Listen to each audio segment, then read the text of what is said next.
If you wish to speak to any item on the agenda or during the public comment portion of the meeting, please fill out a speaker card. Each person addressing the board shall have 3 minutes to complete his or her comments on each agenda item for which he or she has filled out a card. The chair has the discretion to determine or alter the time limits on any agenda item. The Board of County Commissioners requests that speakers appearing under the public comment section of the agenda limit their comments or presentations to matters relating to county business that are within the board's control, authority, and jurisdiction. Okay. All right. So, first item on the agenda is our Pledge of Allegiance. Commissioner Delaney. I pledge allegiance to the flag of the United States of America and to the republic for which it stands, one nation, under God, indivisible, with liberty and justice for all.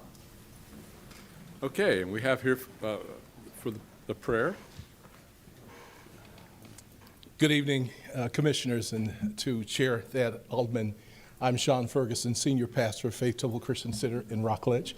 Also, I sit on the Rockledge City Council and prayerfully our next mayor of the city of Rockledge. Let us pray. Father, we are so grateful as we gather in these sacred chambers. Father, we come with grateful hearts, knowing that you are the source of all wisdom, all authority, and peace. We thank you for this opportunity to gather in these sacred chambers. We thank you for our county commissioners. We pray, O God, that you would guide them today as well as the staff and all that are present with a clarity of mind and purity of heart. Father, grant wisdom in every decision, integrity in leadership, and unity in purpose. May every discussion be conducted with respect, patience, and a sincere desire to do what's pleasing in your sight. We ask, Father, for your discernment as policies are considered, compassion as concerns are heard, and courage to act for justice, safety, and the common good. Lord, we cover this meeting in your peace, and Father, we ask that you would bless those that are present, bless this county, bless every resident, and bless the United States of America. In Jesus' name we pray. Amen. Thank you. Thank you. You always do such a wonderful job for us, Councilman. We appreciate you being here. Okay, first item on the agenda is a resolution to name March 21st, 2026 Space Coast Day, District 1. Thank you. And I'm so sorry. I just want to make sure, do we have to approve the minutes first? Yeah, but we'll get this out Okay, of the way. sure. We'll come back in a minute. Logan, you're awesome. Thank you. You already got it up. So I wanted to bring this forward because Mr. Anderson came and proposed this to me, designating March 21st as Space Coast Day, honoring Brevard County's spaceflight legacy, innovation, and countdown spirit, inspiring future generations. So Mr. Anderson and Ms. Petro, would you mind coming to the podium, and I'll read the resolution, and then each of you will be able to say a few words if that's all right. This resolution is on behalf of the Brevard County Board of County Commissioners designating March 21st, 2026 as Space Coast Day. Whereas Brevard County, Florida, known worldwide as the Space Coast, has played a central and historic role in the advancement of space exploration and scientific innovation. And whereas the Space Coast is home to Kennedy Space Center, Cape Canaveral Space Force Station, and numerous aerospace companies and institutions that have propelled humanity to new frontiers. From launching the first Americans into space, sending astronauts to the moon and beyond.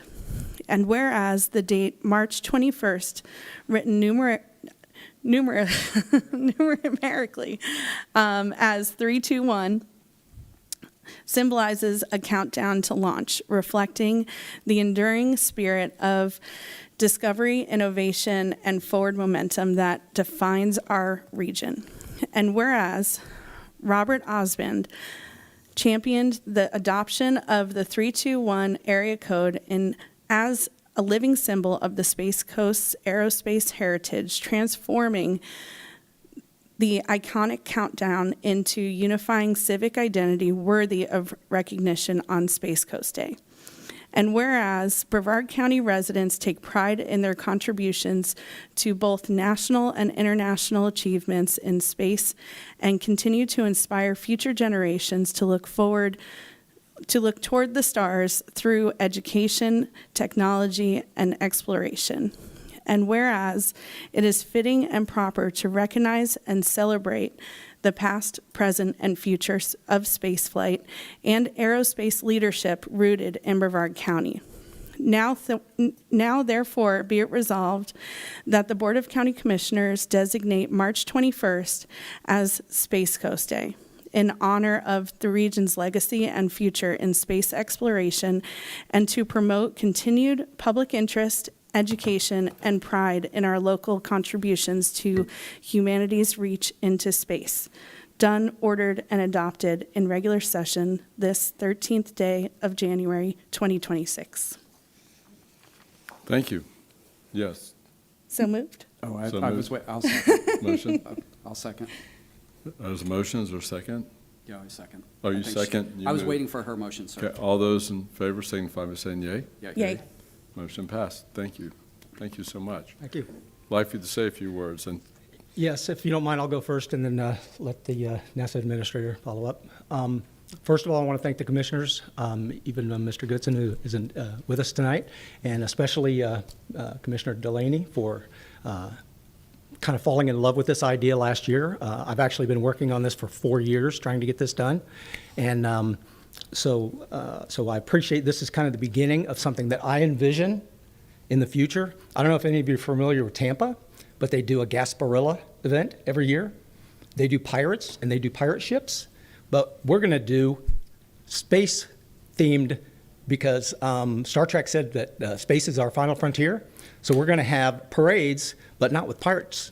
We're going to have spacemen and Martians and all kinds of space-themed projects. And we really want to get the school board involved with this as well. So I envision in 5 or 10 years from now, this is going to be a really big deal.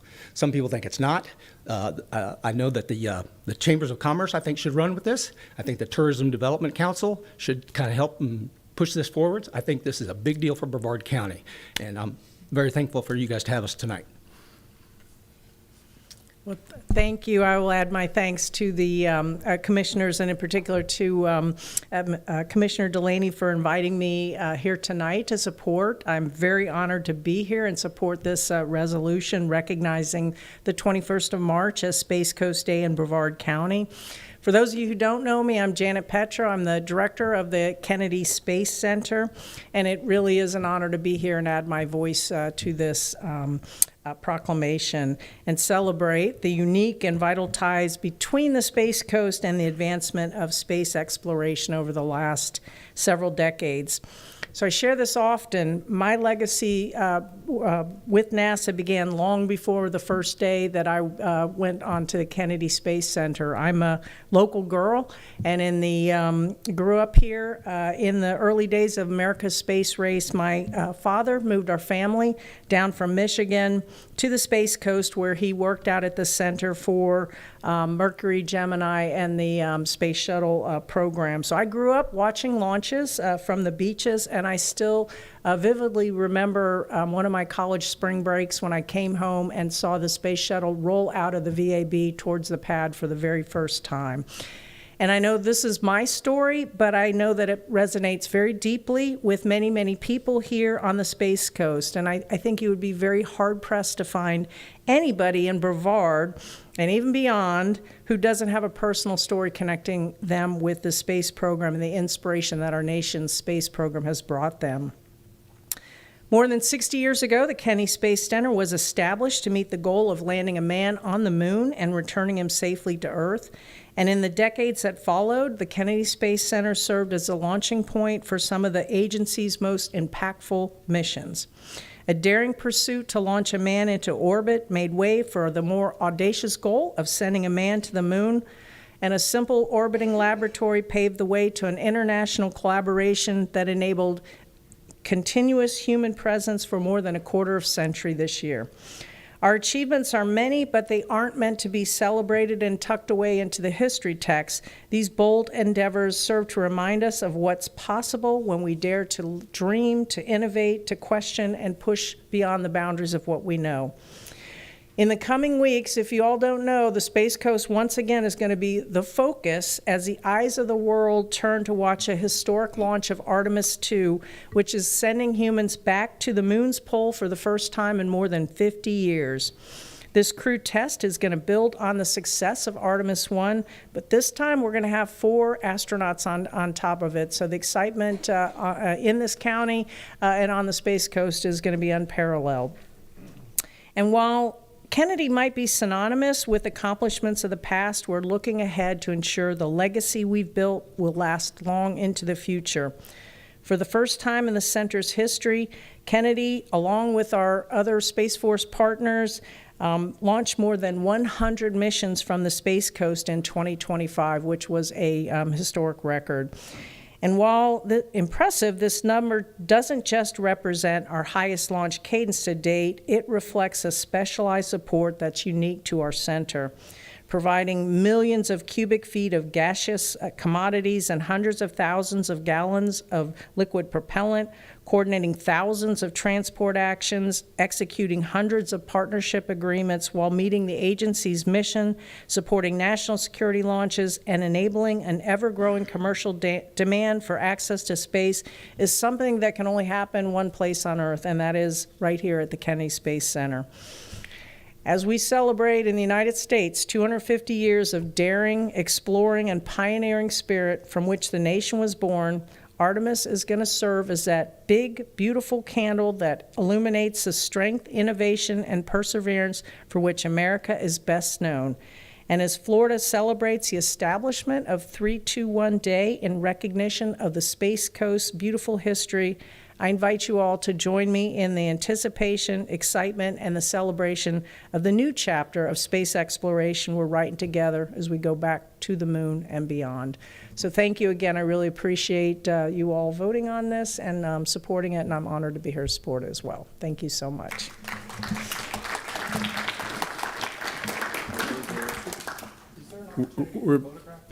Oh, absolutely, but we will do that. I think the whole commission should come down. We're really honored that you would be here as our center director, our leader, you said it, the NASA administrator. You ran all of NASA, so thank you for your public service in the Army, serving as our NASA administrator, and it's good to have you back as the center director for the It's Kennedy great Space to Center. be back. Yeah. Great to be back. Good to be back. Thank you. It's a great honor having you here, and this says a lot that you're here. Let's get a I would love group to of- invite the rest of the board Yes. to. If I could have Gabriel from the Space Museum, they helped launch this a couple of years ago. Thank you, Todd. You want to do it in front of kind of the sign? Yeah, I'm here? going to do it. If we can We'll do it in front of right the lectern here, That right? way I can get that in the back. Okay.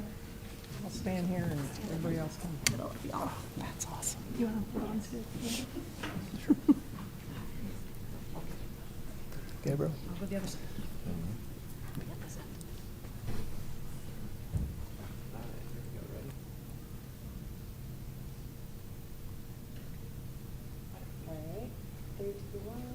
That's how we do it. Just keep smiling. Good to see you, Gabriel. Here you go.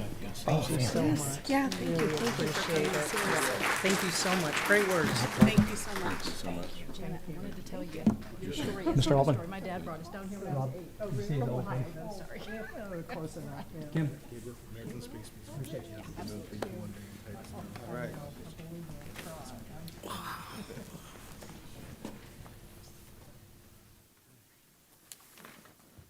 Well, great way to start a meeting. It really is. Okay, we'll go back to the minutes.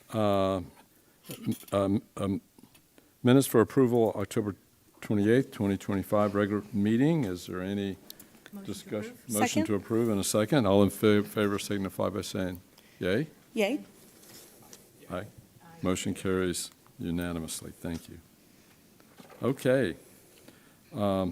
Next item is a presentation regarding PFAS chemicals in drinking water, District 1. Thank you. I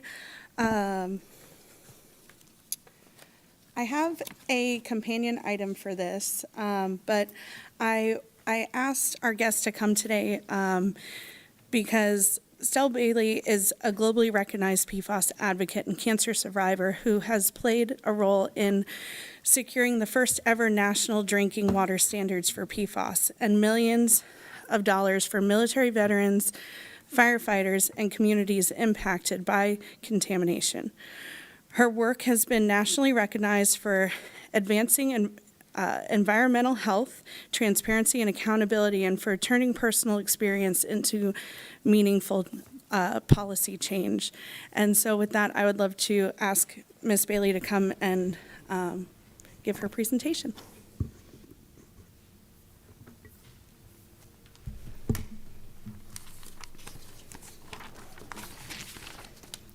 Good evening. Is this timed? Is this sorry? timed? Is this presentation timed?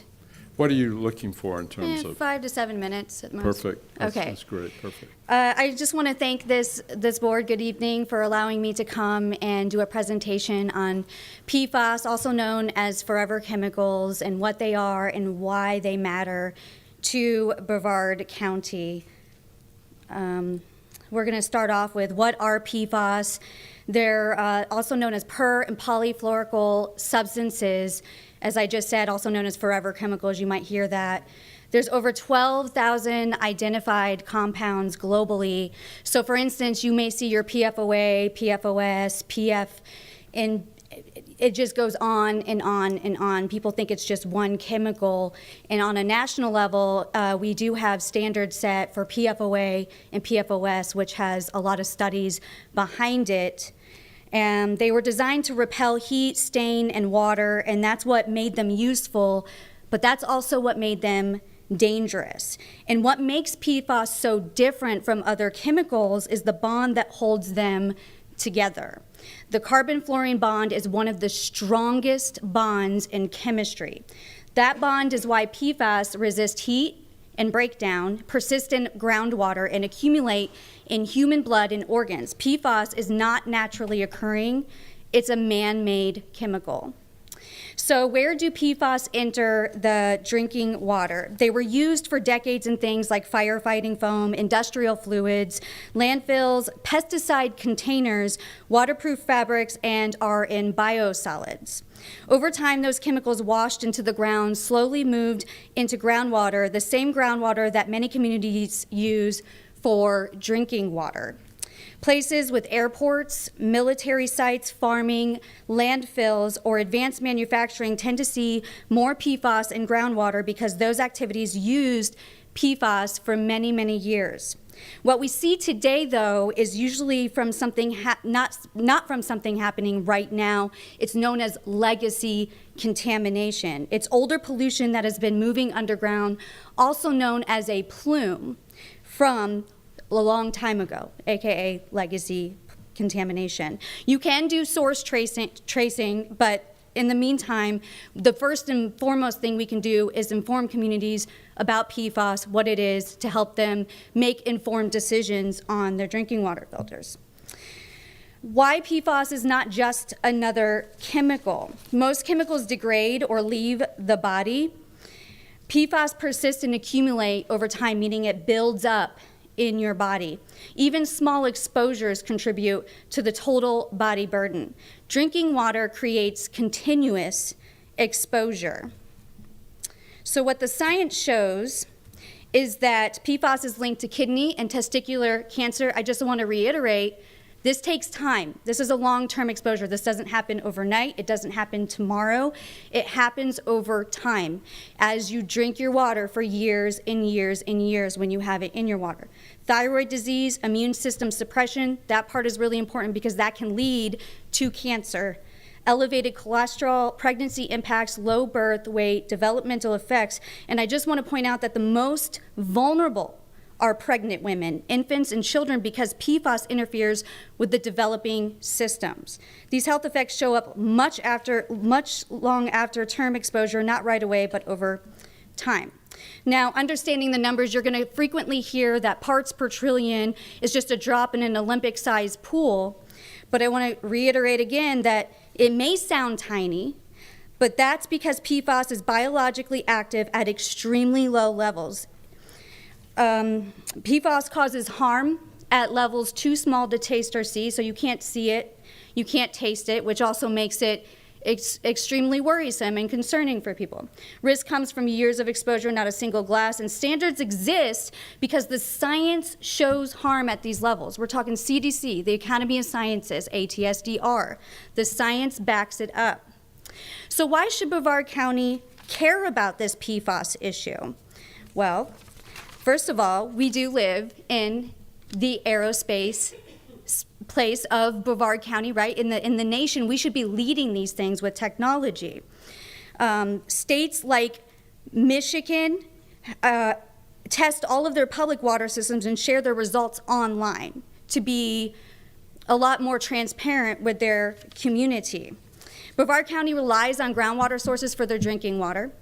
The population growth increase actually increases your water demand, so our aquifers are becoming depleted to the point where we're starting to see conversations about turning sewage into drinking water. So that should be a concern for everyone, and long-term planning reduces future costs, and of course, water quality affects public trust. Again, the other communities across the United States, cities like North Carolina and Colorado, they test and disclose, they plan long-term infrastructure solutions, communicate clearly with residents, and they avoid their costly emergencies reactions later. And so these are things we want to see happening because it's steady improvements and clear communication. It's really as simple as that, because we have to go back to the fact that this is legacy contamination that we're mostly seeing. In closing, Brevard County has always been known for leading in aerospace technology and innovation. Managing modern water challenges is part of the same tradition. Understanding PFAS and planning ahead helps keep Brevard a place people want to work, live, and invest. And thank you so much for affording me this opportunity to come up here and speak on PFAS chemicals. Thank you. It's such a, are there any questions? I just have one statement. if And I that's have okay. a question, Okay. too. I know I've attended numerous Yes. workshops, hearings, lectures, and sitting on the Florida Military Defense Support Task Force with all of our military bases having such a serious PFAS challenge, probably the most depressing issue of all. I mean, it's easy to develop a sense of hopelessness because the solutions are so difficult. Do you believe it's possible for us to get ahead of this problem and fix it? I do. And I think because drinking water is a source of exposure that is worse than, say, dermal exposure right now. And I think we can combat that at the bare minimum, and then we can start doing source detecting and figuring out where the sources are and combat that. It's going to be a long-term issue that we're going to continuously be combating, but however, at the bare minimum, we need to be protecting people's drinking water and making that a priority. You go ahead. Thank you. Thank you. Thank you so much for coming today. And I just wanted to kind of give this topic some airtime because I really feel like we are in a unique situation in Brevard County. We have all these incredibly talented and smart people here, and I just believe that when we bring everybody together on a topic like this, innovation and talent, everybody cares about public health. So I'm encouraged that, this conversation is going to continue and to work with our partners to hopefully get, these technologies going, figure out the sources, figure out different technologies to, get it cleaned up, because this isn't something that is a Brevard County problem. This is everywhere. And so I just really believe in, being a leader in this topic, and I just really appreciate Stell and everything you've done, not only for our community, but for our country, because, you didn't talk a lot about the things that you've accomplished, but Ms. Bailey was at the table when these discussions nationally were going on, getting a national rating for PFAS. Yeah, the National Drinking Water Standards and a Exactly. Superfund designation and millions of dollars to the DOD to clean it up. Right. Millions, So thank you. Billions. Billions, yeah. Yes. Thank you so much for Thank you guys all so you much. do. Thank you so much for this, helping bring more attention to this incredibly serious challenge that we have. Thank you. And we will follow up. Good. Our next item on the agenda is our consent agenda. Do we have any items that anyone would like to pull on the consent? Oh, nope, not on the consent. Okay. No items to pull on the consent? So motion on the consent. Is there a second? Second. Second. Debate. All those in favor signify by saying Aye. aye. Aye. Motion carries unanimously. Okay, we'll move on to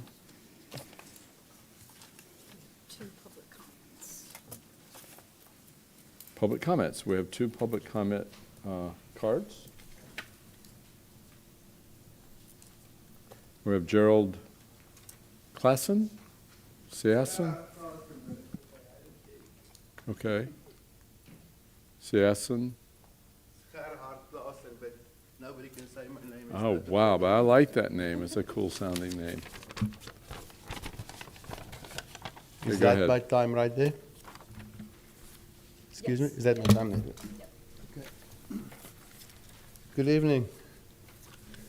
I would like to understand, or just, I want to ask you to justify increasing my property tax by 7.08% last year at my house. That's all. I'm not going to fight. I want to ask you to justify that, please. I'm sorry, can you repeat that question? My property tax, okay, now I need a little bit more time back then. My property tax increased from 48.82 to 52.28 last year, which is an increase of 7.08%. Please tell me why you absolutely had to take 7% more of my money. Okay. Justify it. You guys took it from me, justify it.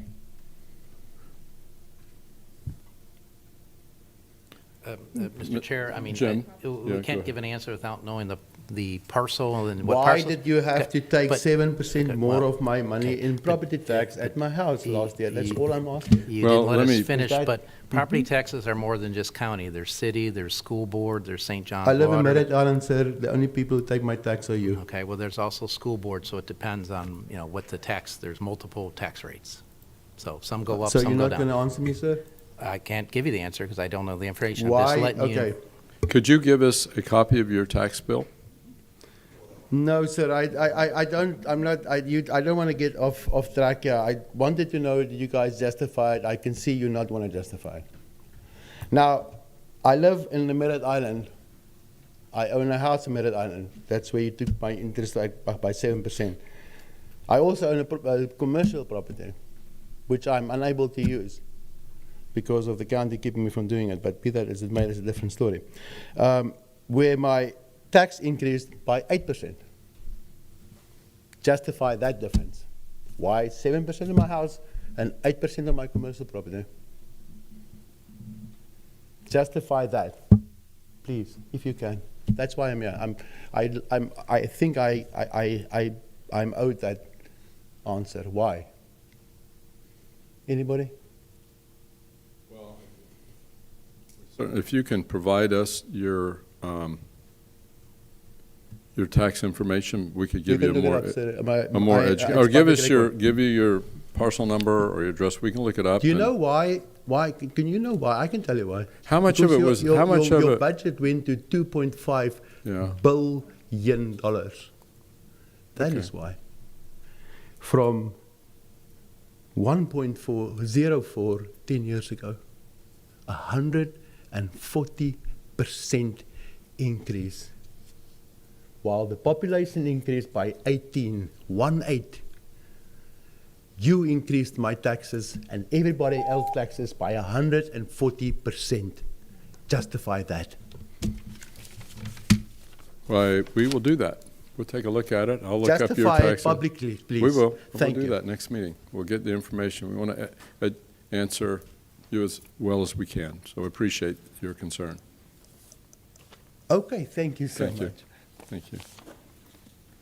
Okay, Sandra Sullivan.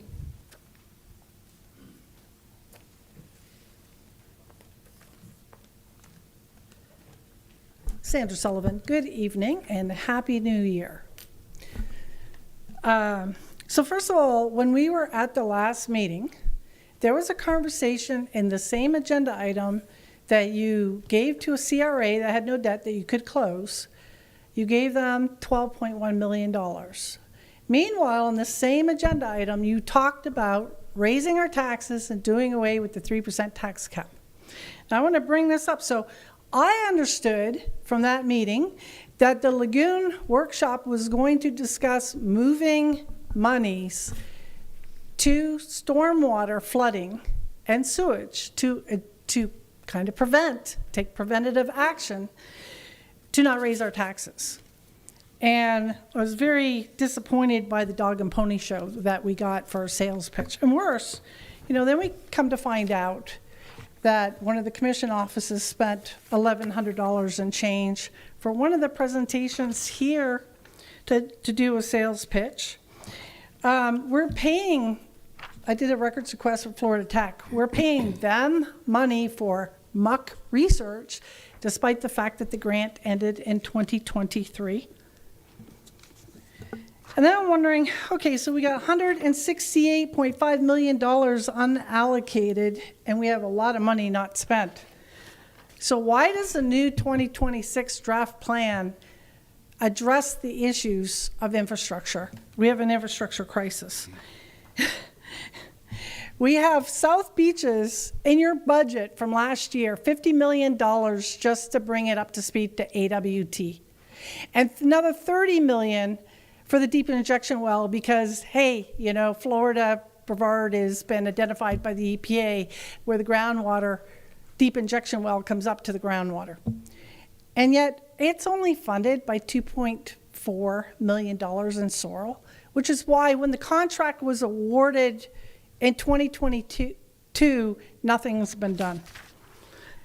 We've had millions of gallons dumped, consent orders because we're supposed to not dump anything that's not AWT to the river, but we dumped to the river. This was 21 million gallons in 2022, 2023 dumped to the river. And we have consent orders because our plants are not up to AWT, but not adequately funded by Sorrel, and that was a promise to the taxpayers. We were also promised to match the state funding, and the county got $12 million from the state in 2022, so that's not happening. And then I looked at the muck numbers. Okay, so you awarded the O'Galley muck project. That's for another day to talk about. The NASA project in the last plan was $250 million for the NASA for the Banana River, probably PFAS contamination. And in here, it's only in there for $10 million. All of the muck projects have been devalued so low that the numbers are not even realistic in the plan. We got mucked.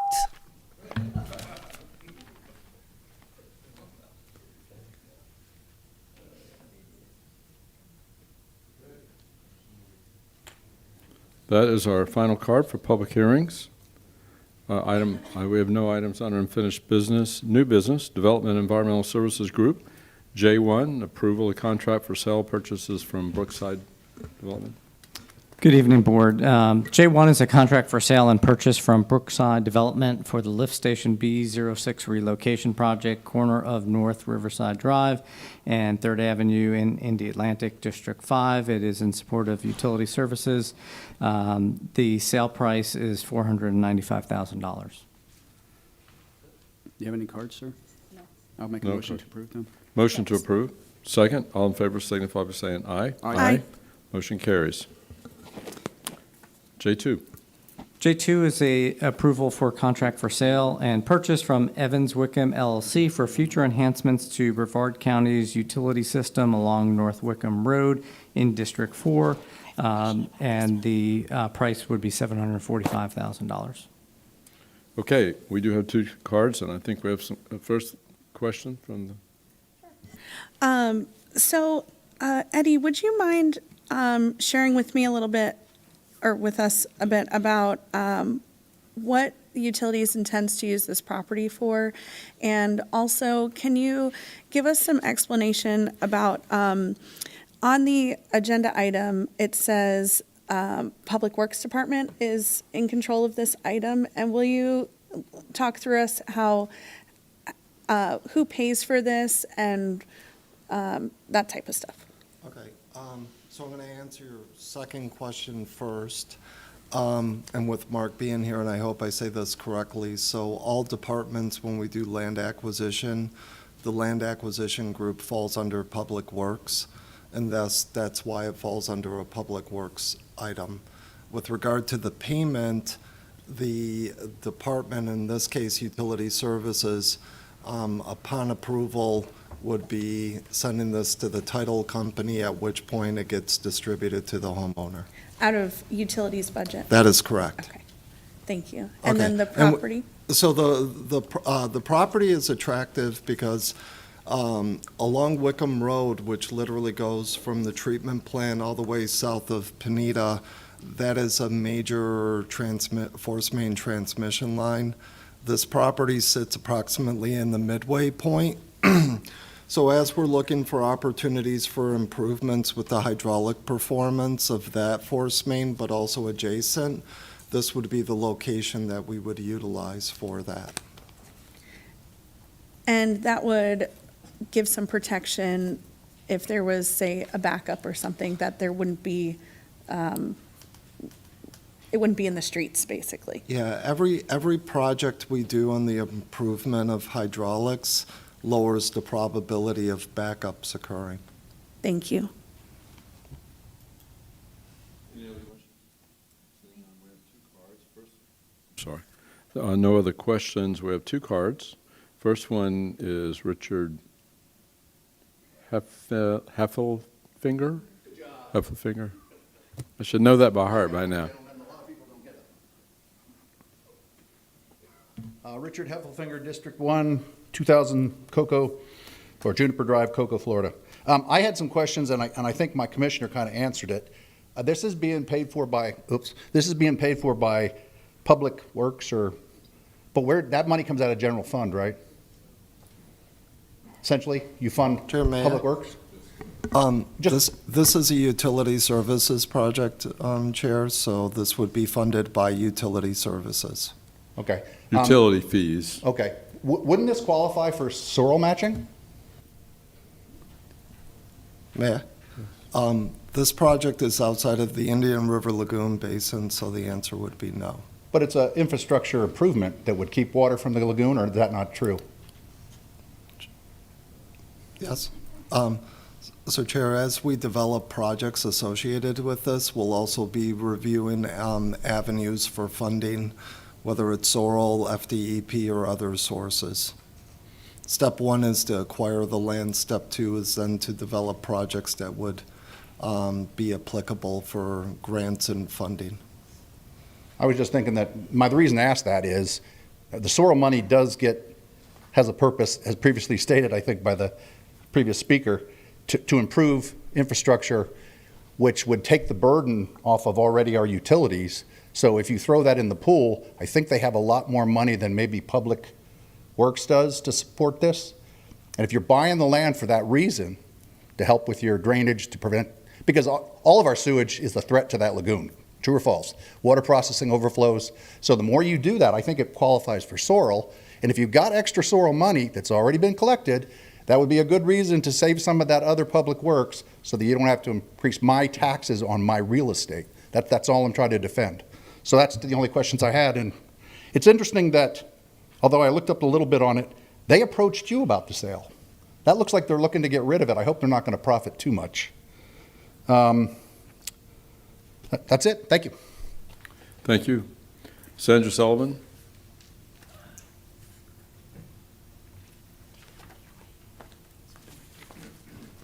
Sandra Sullivan. The issue I have with a couple of the agenda items is just a lack of transparency for accountability. It would be a lot easier if there was some attachments to some of the documents, which there's not. And I want to make a mention is the big picture from the budget workshops is we don't have enough money for infrastructure, but here we are taking on more obligations. It's kind of interesting, we're acquiring this one, but we just sold a piece on Barnes Road that was on the main road. You could use the same justification there, putting in a lift station. So I think what we have is a concern with our sewage treatment plants being at or near capacity, and we have all this growth. And I guess the question of the day is, and thank you for asking the questions and getting the answers, is how are you going to pay for it all? Like, it's great, but this will come out of utility fund to pay for this. There's restrictions on utility land. And then at the end of the day, you sit on it. But what are you doing to address the fundamental issue of that we have a fiscal crisis with so much growth, and we have so much more growth, and we have so many mandates? How do you plan to address the growth for the can that's been kicked down the road for so long without raising our taxes?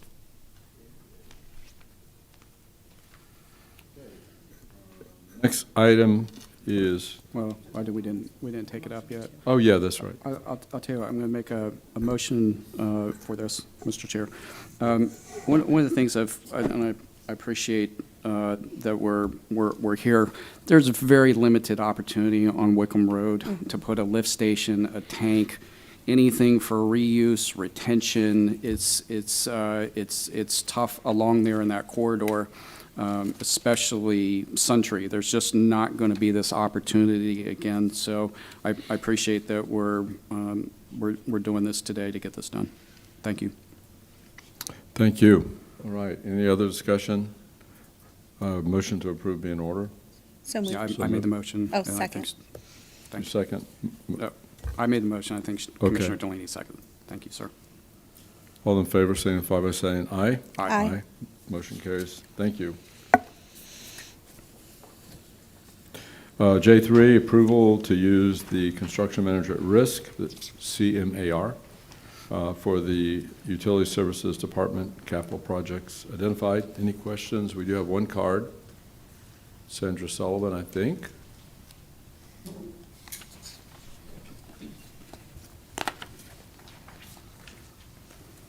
Sandra Sullivan. Again, this is an item without any details. So just for anyone listening, a construction manager at risk is someone, it's a design build. So they design it and then they build it. It's the way that things are done today. It's a very sensible way to go about your utility services. It takes load off the county to where they're not doing all the design, but it probably raises expenses a bit. But so again, we come to, who are the vendors? Because I don't see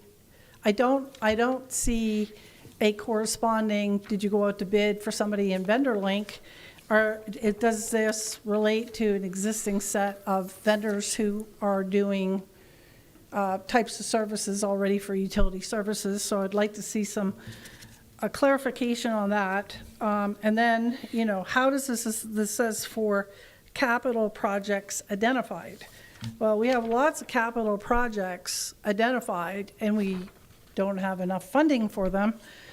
So according to VendorLink, we're going out, and you just selected a bond council, so obviously there's an intent this year to go out and do debt.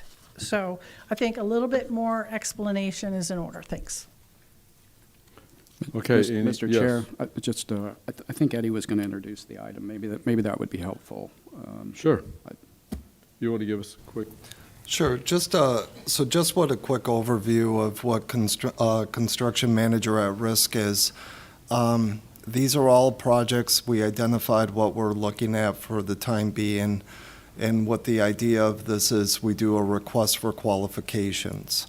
The reason why there isn't anything on what vendor link is because we wanted to get your approval before proceeding in that direction.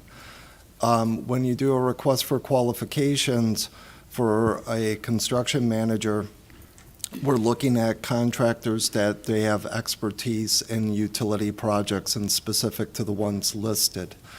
The advantage of this is that we engage with the contractor during the design phase. We already have an engineer procured, but what you're getting is a few of the advantages, which is identifying lead times on critical items that can be pre-purchased in order to make the job shorter in terms of the construction. We get not cost estimates of actual construction costs versus an engineer's estimate that provides a variance of plus or minus. So as we proceed into debt service or even grant applications, we'll have a more precise number of what that is.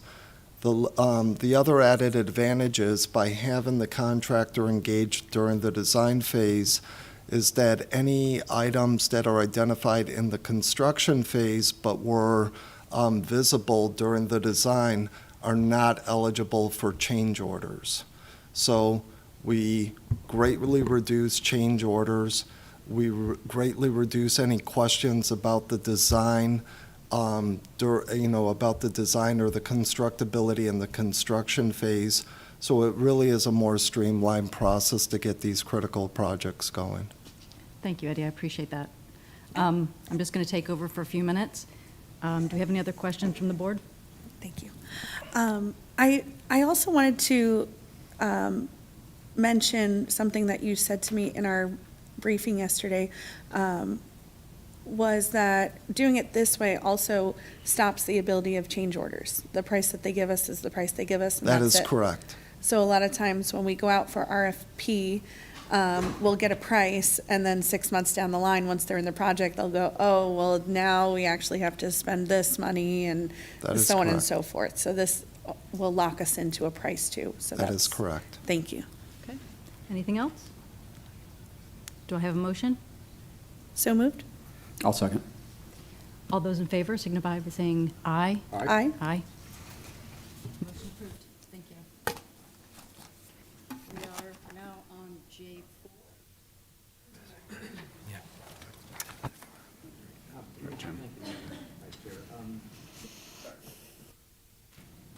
There we go. Thank you, Madam Vice Chair. This is, we're asking a request to reschedule the January 22nd workshop to March 19th. That's the budget workshop. You already have one scheduled for January 29th. We're asking to do this because we had some scheduling issues. So just we're asking for approval. Once you approve it, then we'll get the calendar and the websites updated. Okay, thank you. We have a couple cards on this. Do we want to have comment from us first, or would you like to hear the public comments? I had one question, and then Sure. I think the cards, my 2 cents. Yep. Public Works is going to go first, though, right? This isn't, is this moving Public Works to that date? Yeah. I don't have the order off the top of my head. The 4 subjects for the first workshop are our annual color of money, showing where the general fund, Public Works, Utilities, and Stormwater are the 3 departments we'll be presenting. Thank you. Anybody else up here? No? Okay, our first speaker card is Richard Heffelfinger.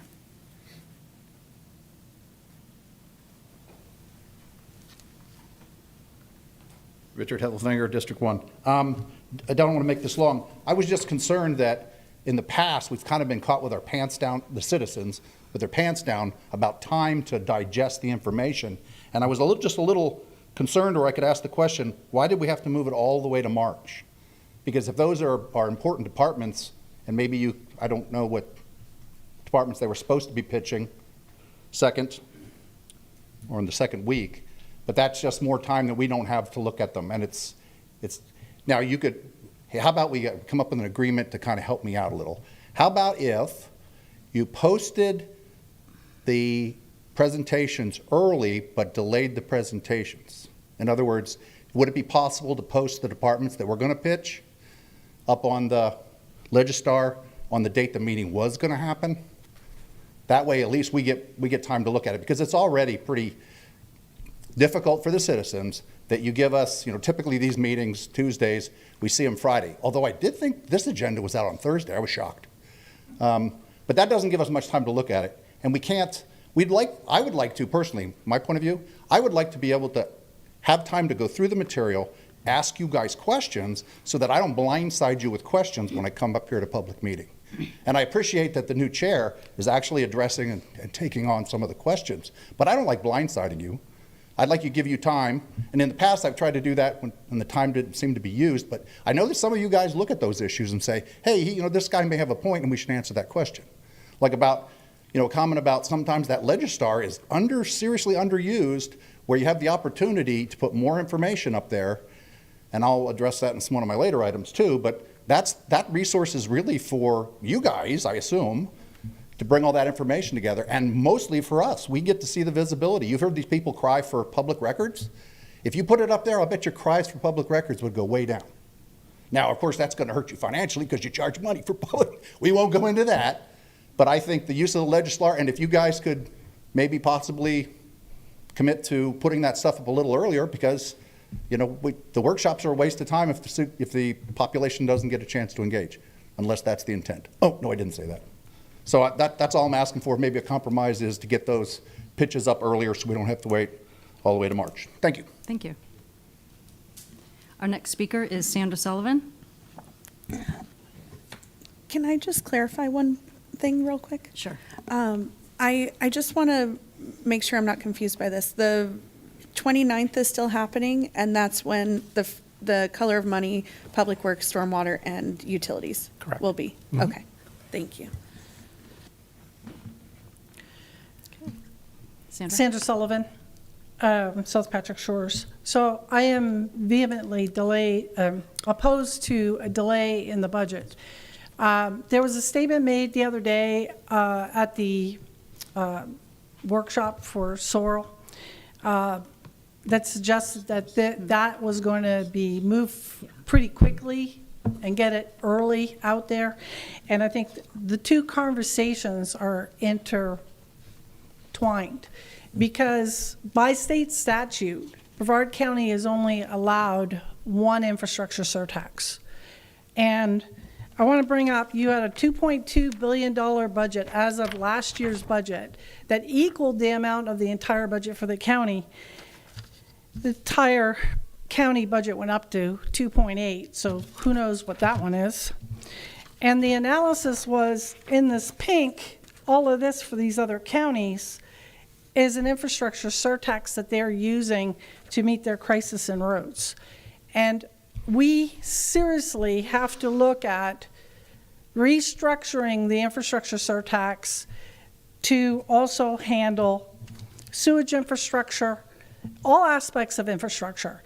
I mean, we're spending that on grass clipping marketing, which is not even a capital expense, and I would allege not legal under the muck tax.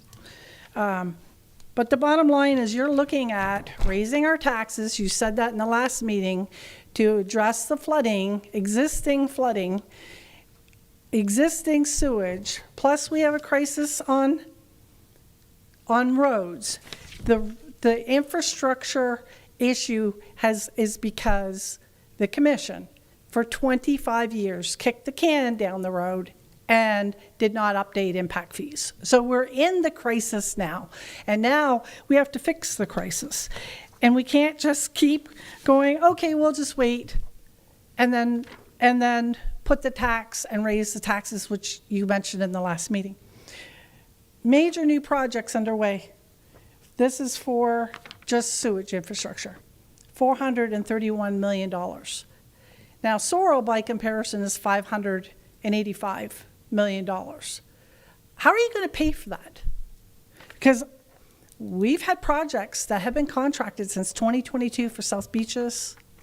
It's not the money to fund it. And you guys aren't fiscal conservatives if you're talking about raising our taxes when you have a tax source available, and stop the waste. We need to doge Sorrel. Thank you. Do I have a motion to approve the rescheduling of the budget workshop? I move approval. Second. All those in favor, say aye. Aye. Aye. Motion carried. Thank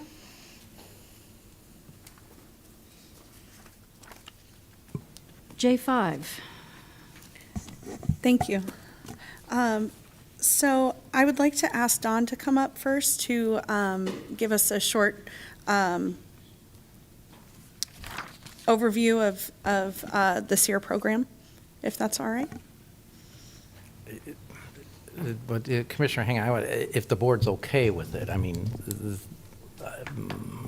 this is the commissioner's agenda item, so we didn't have the presentation put in the package or anything. So, I mean, he's got one prepared, but if the board wants us to present, we can give an overview of the SEER program. I'm happy to hear an overview. Does anybody have any thoughts? I'm fine, too. Yeah? Thank you. All right. Good evening, Commissioners. Just a real quick brief on this. The Citizens Oversight, the County Charter Commission put together the SEERS program based on public comment and added it to the charter in 2010. And it was basically meant as a model for people to contribute efficiency and effectiveness ideas to help the county save money. And this was all, Morris has spoken on this in the past. It was during a time of recession. They were doing furloughs with the county, and it was just trying to look for any type of money saving and effectiveness ideas that the county could incorporate into its day-to-day operations. Just over the past 10 or 12 years, we've gotten roughly 253 SEERs. I would tell you the majority of those have come in just within the last couple years. We probably, of those 253, about 160 of those just in the past 2 or 3 years.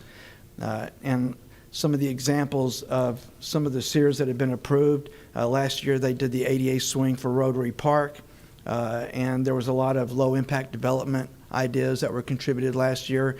And I guess the commission is looking for ways to incorporate some of those ideas into future legislation.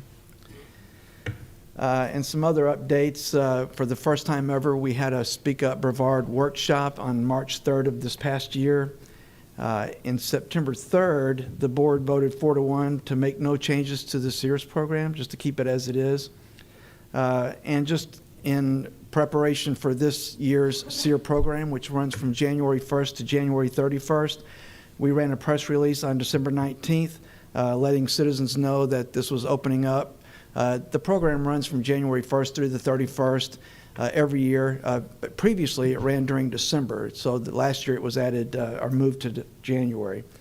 We also did a press release on December 26th, so we gave citizens basically 2 heads up that this was coming. And then we also have posted it on social media in advance of January 1st. Once we receive all the SEERs by January 31st, the charter gives the county manager's office 90 days to work up recommendations to review all those SEERs that we receive. We do quite an extensive review of all those. We put a lot of work into the preparation of our recommendations, and then once we have those recommendations together, we present those to the Board of County Commissioners. I think last year that was sometime in April. Yeah. And the charter gives us some options. We can recommend that the SEER is approved by the board. We can recommend that it's rejected by the board, or it may be a recommendation that while we can't incorporate the entire thing because we may be doing some of it already, there may be parts of the recommendation that we can incorporate, and so the board has an option to accept that recommendation with revisions. What we also do, once we receive the recommendations, everyone that puts in a recommendation provides us an email address or a home address, their name. They give us their idea of what they're wanting the county to look into, and then we notify them in advance of when the board is going to take those recommendations up for scrutiny and approval or rejection. One of the things that we do as far as transparency is we have posted all those SEER recommendations on the county webpage. They are searchable, and everyone that puts in a SEER recommendation can see what other people are putting in. And then I just wanted to mention too, I'm trying to think of the way I want to say this. We have options to determine if some of the recommendations that we receive are out of the county's jurisdiction. So we have, obviously, we have constitutional offices. We have the sheriff's office that is over animal services. Last year, we received a lot of animal services recommendations. We don't ignore those. They are ultimately still brought before the board. But what we do with those when we receive them, we don't just ignore them. We submit those to the sheriff's office, but we don't tell the sheriff what to do, but we let him know that we received this as part of the program, and if the sheriff decides to take action on it, that's his prerogative. But regardless of what the sheriff does, when the board receives whatever staff recommendations are brought together after 90 days, those will still be included in that. So you'll still have a chance to look at those once all this is done. So anyway, and then just to mention, as we've done in the past, we do receive service requests as part of the recommendations. There's a pothole in front of my driveway. It hasn't been filled in 2 months. You know, can you please send somebody out to fill it? Well, that's not really a SEER recommendation. That's a service recommendation. So what we've done this year is we didn't change anything in the program, but in the write-up about what you need to do to submit a SEER, we've added some caveats that, look, if this is a service request, this is where you need to go to put that request in. If this is something that maybe not involve the county per se, but is some type of a county office or something, you know, maybe you might want to consider doing this instead. Have you contacted your commissioner about this idea?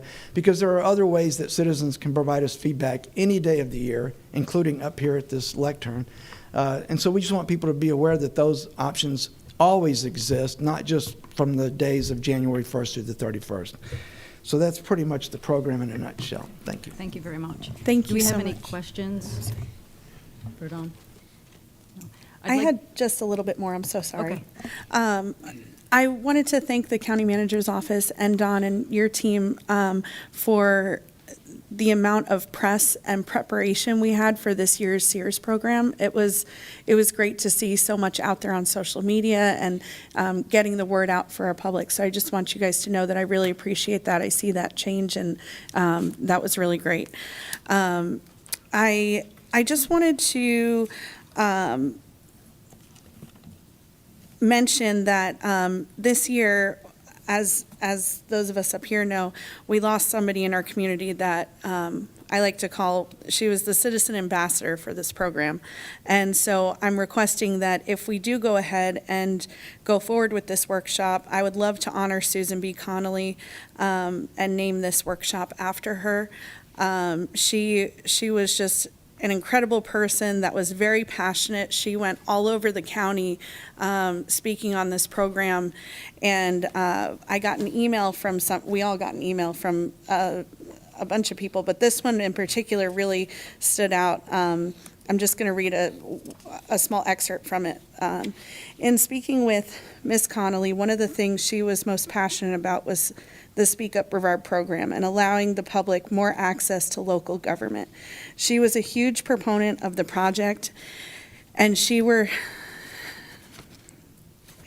she were still here with us, no doubt she would have been in attendance for today's discussion regarding Speak Up Brevard.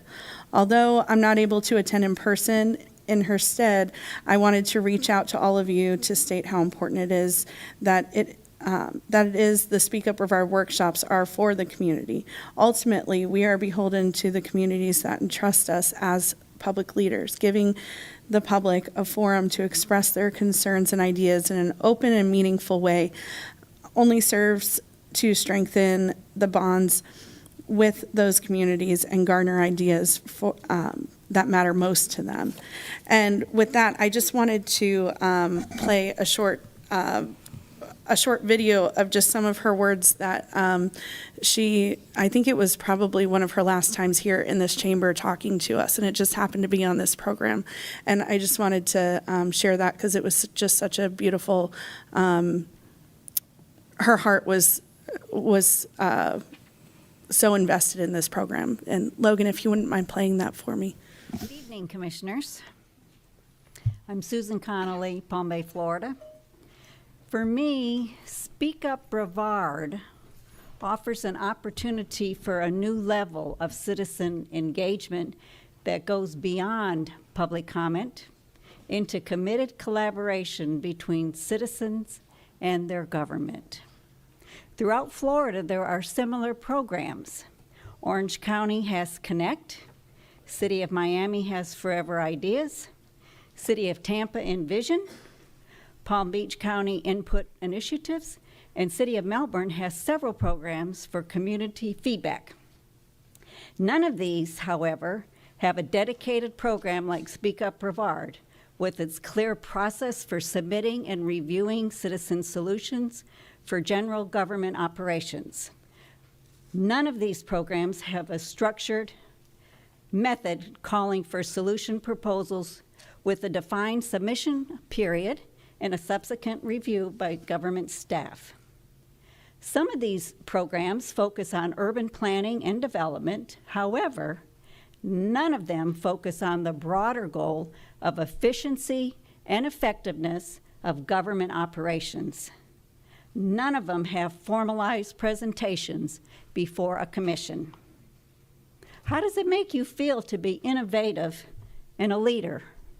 It makes me feel very proud of Brevard County, my government.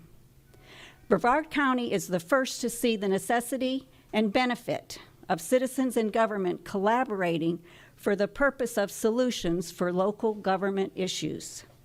Brevard County made CEAR, which is Citizen Efficiency and Effectiveness Recommendation, a household word before DOGE became a government department.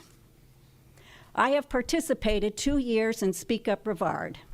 The process is not perfect. However, the process can be improved. In fact, a group of citizens, I am one, calling ourselves the CEAR Process Improvement Group, have been coming together to complete written suggestions for change. In 2026, we will be celebrating our nation's 250th birthday.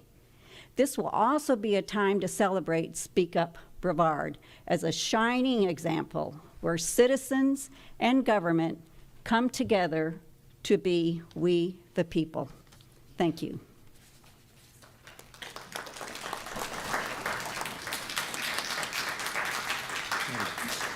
Thank you, Board, and thank you, Susan. We have public comment. Ruth Amato.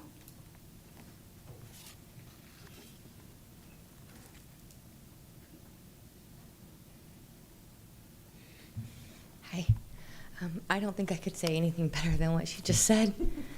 I think it would be a true honor to name the Speak Up Brevard workshop after her. She worked so hard for it. She had such a spirit for it. It'd be amazing. Thank you.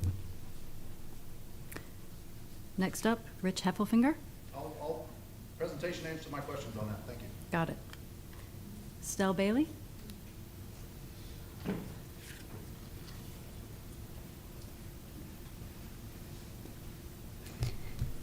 I strongly support this item, and I respectfully ask each of you to say yes. This year's workshop carries even deeper meaning because it honors Susan Connolly, who was tragically lost in a fatal car accident.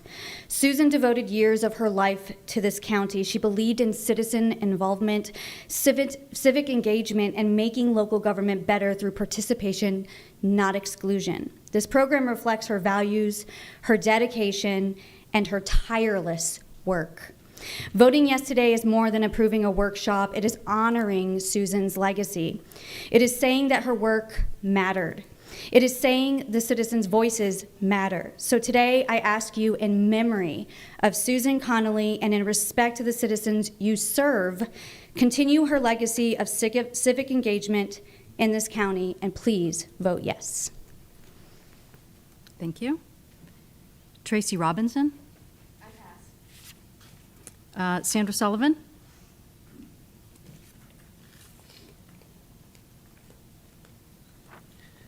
Sandra Sullivan. Stell said it so perfectly, and I urge you to honor her for this year as she was so passionate on this program.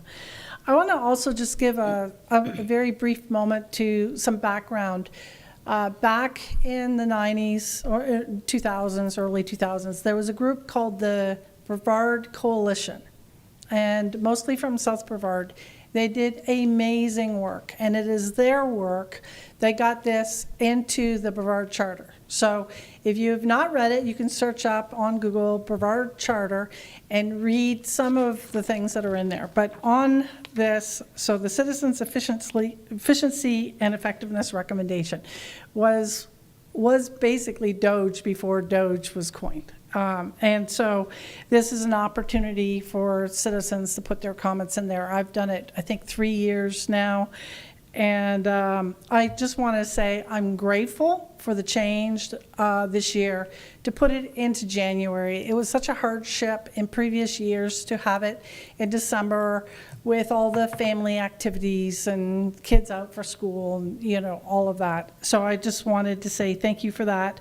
And I have a Facebook page called Speak Up Brevard. And I encourage anybody who wants to join it to collaborate, or if they have questions. And it's essentially the digital version of the Brevard Coalition from years ago that allows people to collaborate and ask questions. And because if we can collaborate together, we can better those ideas and work together as we, the people of Brevard. Thank you. Board discussion? Madam Chairman, I know we do this a lot in the legislature. We name programs after, even laws after individuals that are just exemplary, who really embody the spirit of what we're doing. I would be supportive of naming this program permanently after her. The Susan Bailey Citizens Initiative, Speak Up Brevard, whatever. To me, that'd be an inspiration. It would motivate me to value this more and even work harder. And that would put this remarkable lady in history as an example of why we have the program. So I would even be willing to do that. Okay, thank you. Any other board discussion? I love that idea. So I have a couple of thoughts. I thought Susan Connolly was tremendous. She came into my office a lot. And one of the things that we don't ever say about her, and I'm not sure why, is that she was very professional when she talked to you. You wanted to hear what she had to say. She's not the kind of person who you're going to cringe when you find out that she's made an appointment with you. You're excited and happy. She was one of the best at getting her point across and making you want to agree with her, even sometimes when you didn't. So I have no problem naming it after her either, but my concerns are these. First of all, as we discussed the last time we were here, I am not in favor of having the Speak Up Brevard citizens come to the podium until after staff have had the opportunity to narrow the field. I think that is, for me, very important that staff have a look at these things so that they can say what we can do and what we can't. So I'm not sure that February is good timing.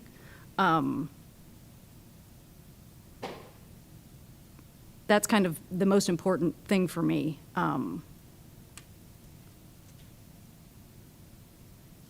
I'd also like to remind us that the last time we talked about this and voted on this, we voted not to make any changes to the way we currently do SEER because it is transparent. We do have it as part of our charter. The other thing is, I think we do sometimes confuse transparency with activism, right? I think this county does a very good job of being transparent. That's my 2 cents. Anybody else? I agree. I agree with her. She spoke with authority. I mean, Susan Connolly she spoke in a way that was powerful and impactful, and her commitment, it was just so remarkable. And I guess, in a way, she gave her life for this program, because I think she had her accident coming back from one of the meetings. So she literally gave her life for this program. Mr. Feltner? Well, first of all, Susan was a lovely lady. I think there's universal agreement in that. I enjoyed meeting with her in my office, and she was she's missed. She was a good citizen of Brevard County and a great example of, I think, how you do it. I think there's a couple of things going on here, so first of all, I think we could all agree we can call it the Susan B. Connolly Speak Up Brevard program, okay? So we could do that, probably as its own motion, okay? I think that's easy. I think the issue of a workshop, there might be an order of operations thing here. I think it'd probably be better if we brought that back for consideration after the date has closed. We know how many there are, and I think to an earlier point, some of the things that are state issue, constitutional office, Dan Newland ads. Okay, I think that was the thing before. Can we get rid of the Dan Newland ads? Yeah. I might agree with that person, but it's not part of what the SEER program could do. I didn't mind the workshops. I thought it was a very positive experience, and I don't have any bad sort of takeaway from that. Now I'll say also too, because I'm consistent on this issue, so I'm just going to say it again. You can petition a commissioner. And, you can take anything out of the SEER program yourself and work on it. You're free at any time to say, hey, I think that's a good idea. I want to work on this and work on it with your staff first and then the county staff and then bring it to the Board of County Commissioners. That's always an option available to you. Many of the things that I've brought to the board as D4 items, some of them even started as a conversation in the grocery store. Okay, where someone stops me and says, hey, we need to fix this thing. So, well, I think what we should do tonight, let's rename it for Susan. I'm fine if you bring this back, okay, after the program. If I Go could, ahead, those are my thoughts, so. I would really love if we could, talk about dates tonight, because I feel like I have to do this a lot, and I understand what you're saying about like the program closing and whatnot, but it doesn't really take a whole lot of research to know most of the time what is within our jurisdiction or not. So January 31st to the end of February, that's quite a bit of time. I'm not expecting the staff to have their recommendations back to us. This workshop really is for the citizens in my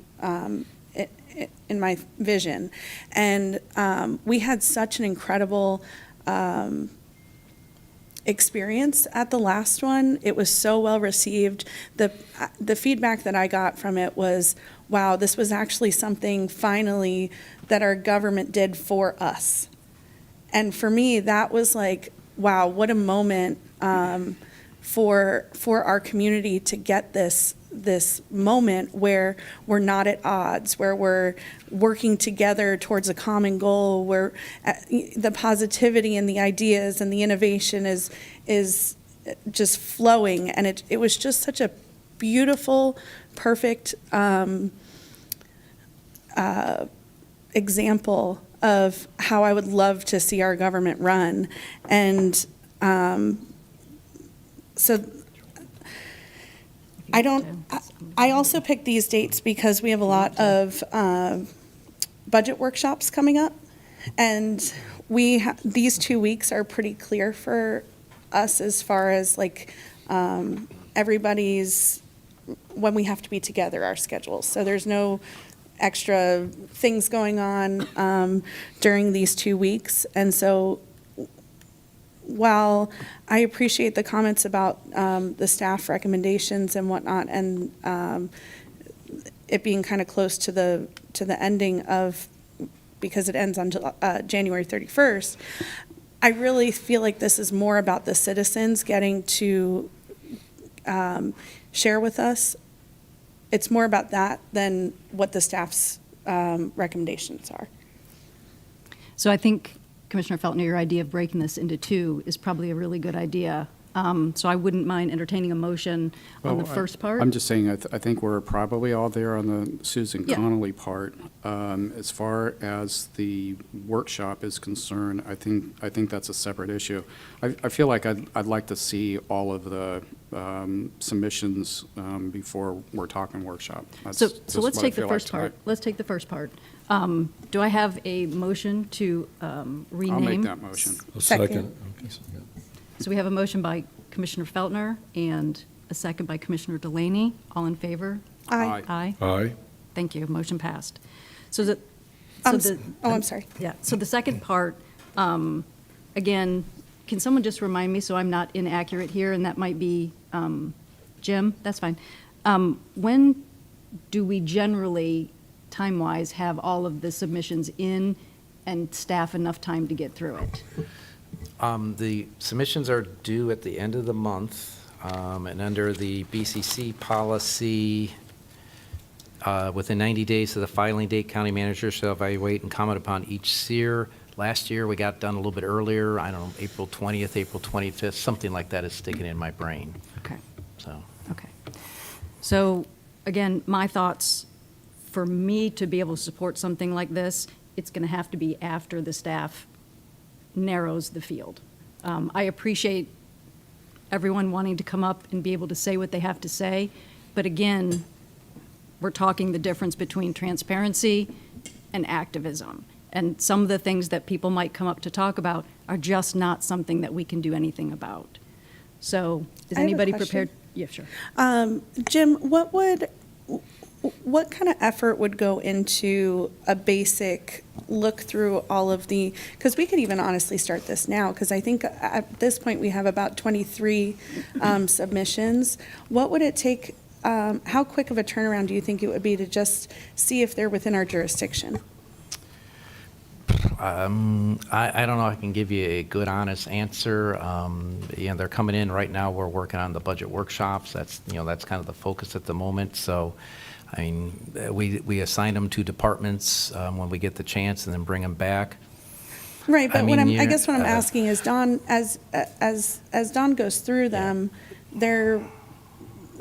we kind of know if they're in our jurisdiction or not, right? If there's an obvious, like, but Dan Newland, then that's an obvious one. Or if it's to a Yeah, but- constitutional officer or something like that. But it still takes a little bit of time to go through them all, and, generally you get a lot of them rolling in on the last couple days, too. I mean, they go all the way up to midnight, so. Right. But If you- I guess what I'm asking is that it's not going to take till April to distinguish if it's within our jurisdiction or not.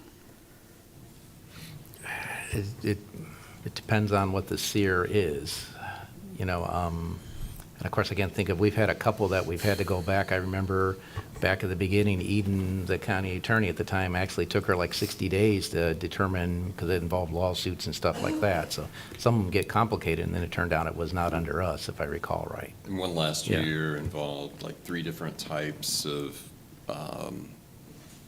ATV, golf carts, motorbikes, all implicated different areas of statute, all have different preemption rules so that's not as simple as looking at it. That actually you really had to do the full-blown response even to determine what was possible for the board to address because of state preemption and things like that. So they really vary from SEER to SEER. Thank you. Commissioner? I think it's important that there are 2 things. One is that we give as much respect to the due process of all of these requests. And by rushing staff's time to come up with the recommendation may hurt the process. We want to make sure we have the due diligence to give it the due process it needs. So I support keeping the time frame the way it is. And secondly, county staff has a significant role in dealing with life safety and public welfare, that they just can't drop everything they have to get all these answers to do the proper review. So it doesn't mean that you're not supporting it or giving it due diligence. I think this year we should go ahead and go with the process, not knowing how many requests are going to come in. So I'm fine with leaving it the way it is from the timing point of view. Would I be able to propose some dates in April? I don't know, does everybody have their calendar available? Unfortunately, I don't always have my calendar. I mean, I can't. I don't know if anybody else can, but I can't at this moment. I mean, we do this a lot. Yeah, We- I don't have my office calendar available at this moment. What, I think you could bring this back in short order. We could probably even do that in a couple of weeks. I'm not against you on the workshop. I think the win is something that you could discuss some more. I'm going to throw something out there as an idea to consider. You know, we're talking about staff paring things down. I think the board could also try to find a way in there where we could help staff time-wise. I think that would be very meaningful. So if working toward a workshop maybe ended up, just ponder this for the next meeting, somehow that we get a list that says, hey, I'll tell you what, here's the top 20. Here's the top 20 of 77 that we think collectively ought to be staff time Workshopped. to go through it and actually invest the legal hours and all of that. The others, they can come and they can speak. They could do that. But we're not going to maybe invest in the staff time. So I'll tell you, I could get there for it with you if you'd ponder that for another agenda item. Because I think that, in the great irony of things, would help the efficiency of it all, right? If we save the staff some time. That's my thought tonight. Commissioner Delaney, would you like to make a motion, or would you like to bring this back to the next meeting? I'll bring it back to the next meeting. Okay, Thank you. All right. Mr. Chairman, can I have my time back? I waved earlier, but I think I misunderstood this item. Can I come back for my? Sure. I appreciate you being flexible with me letting me come back up. Rick Heffelfinger again. I thought this was just about renaming the workshop. We are not going to have a workshop, or are we going to have a workshop? I was under the impression we were going to have something, and maybe I could help. I understand from the presentation that was earlier, if I submit a SEER, and let's just say that I think that the county manager still has the right to say, gun it down, it's not us, or whatever, I'm going to get an email. Did I understand that right? Now, do I have any ability to respond to that email? Or, because I guess the reason for the workshop was I could come and say, hey, I got gunned down, I'd like a little more information, or maybe you didn't understand what I was trying to say. So is there the ability to continue that communication without a workshop? Mr. Chair, may Yes. all of the SEERs that are submitted, even the ones over which we determine that we don't have jurisdiction, every one of those by charter has to come to the board for a final action.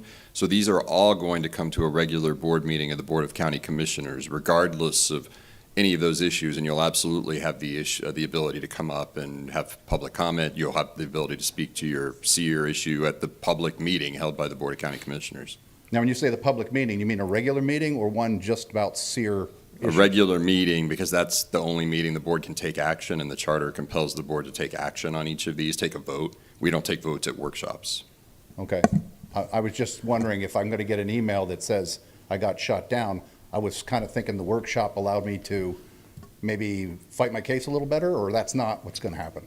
So the decisions are all going to be made before the workshop. The meeting should give you that. You can actually appear.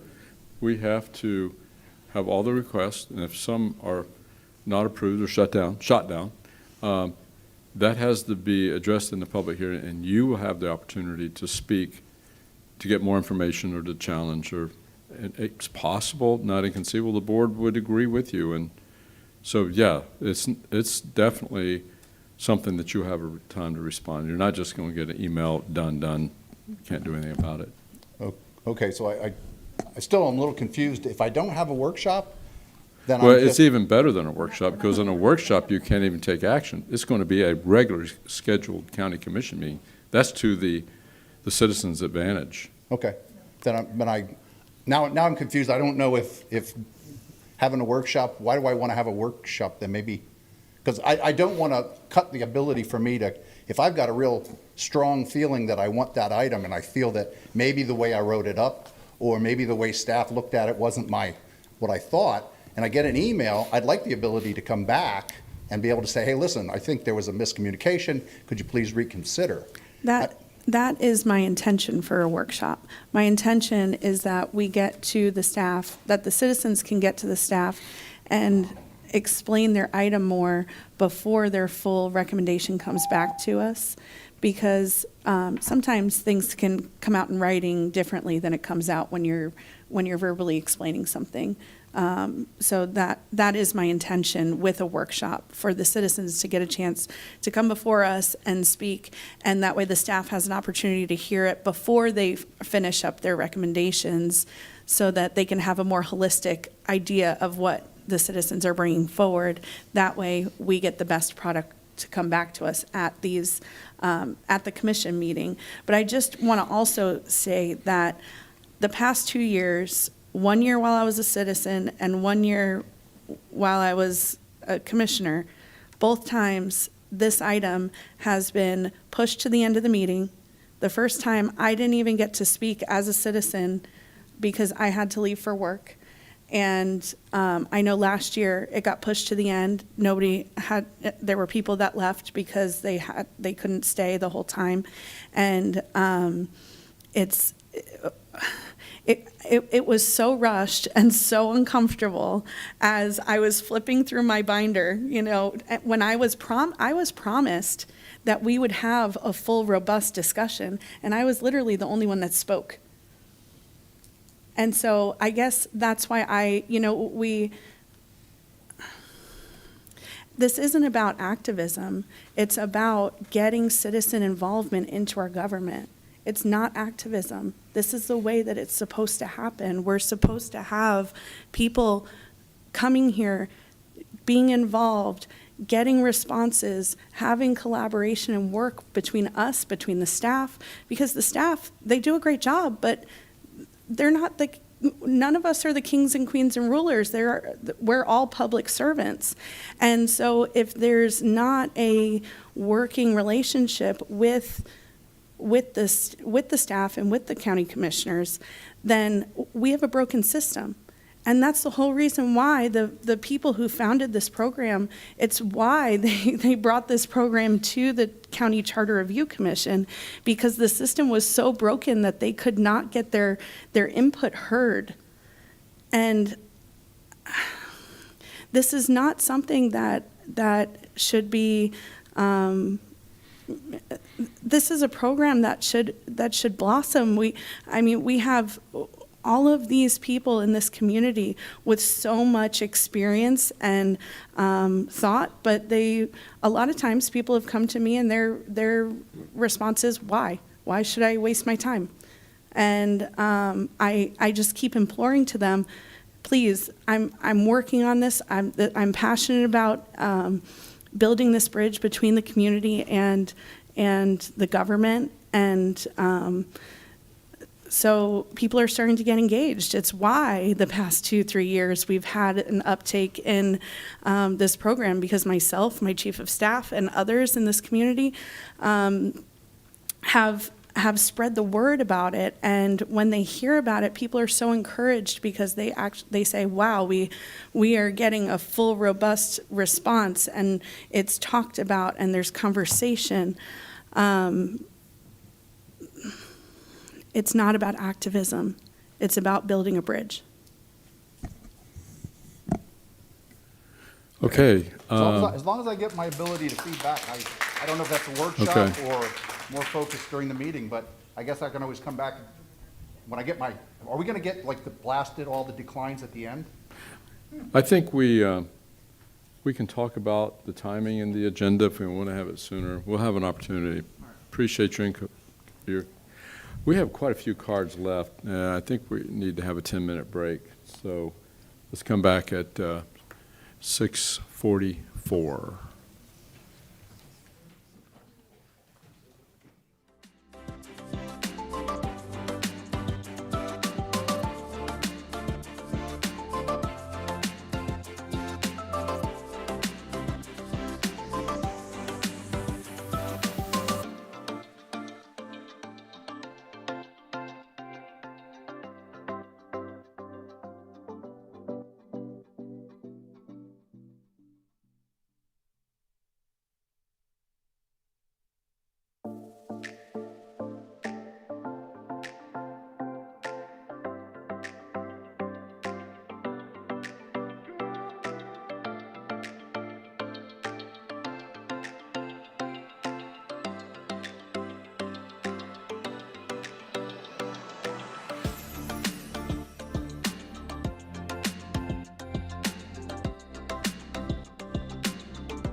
J6, board discussion notification to residents, reference disclosure of PFAS contaminant levels in drinking water. And who's introducing this? Okay. Thank Commissioner you. Delaney. Thank you so much. So I became aware of PFAS in 2018 as a parent. And when I started looking into it, I became concerned and I made adjustments to protect my own family. As county commissioner, I'm concerned about all of our residents and families. And after learning, we were studying this, I requested a meeting with our utilities director to go over the Jacobs study, 249 pages. And I've attached that to our online agenda items. That way residents can find it on our Legistar easily. In that meeting, I was informed that we won't be able to implement RO, reverse osmosis, our RO plant for at least 4 years in North Brevard. That made me nervous. I felt like it's imperative to notify people of the PFAS contamination so that they have the opportunity to make those choices for their families if they want to get a filter for their home or whatever they would like to do in the intermediary. While researching this, I found just after a quick, really a quick search, that there are other counties in Florida that are doing some notification to their residents. Logan, if you wouldn't mind putting up the Orange County page. So this is actually a website that Orange County has put together. And if you wouldn't mind going to the next one, that basically shows all of their data, and the ND means not detected. And it's because they have an RO system in place, which is what we are working on getting in our community as well. So the results of this report were concerning to me because, as I believe Ms. Bailey mentioned earlier, the allowable, the standard, I should say, is 4 parts per trillion. And this document goes back to 2023, with the newest update being August 13th, 2025. And so we have a lot of data here that shows the sampling from our wells. And it's concerning because some of the results are anywhere from, 4, 5, 6 upwards in Barefoot Bay area to 56 parts per trillion, which was, extremely concerning to me. I wanted to bring this forward not only to the board but to the public because I really feel like this is something that people need to know. I wouldn't go as far as saying it's a emergency situation, but I think that it's something that if people choose to, they should know.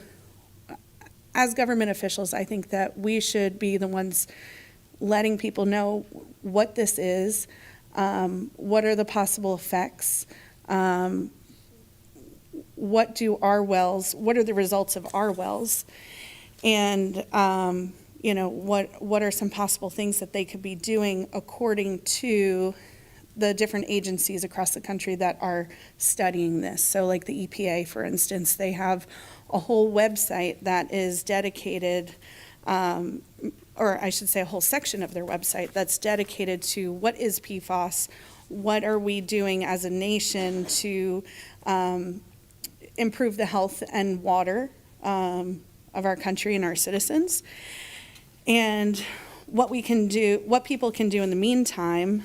There's different filters and things like that. I'm by no means an expert, but I definitely wanted to bring this forward. There's also, I'm not sure if I have, let's see. The, Logan, the Temple Terrace, do I have a slide that shows that?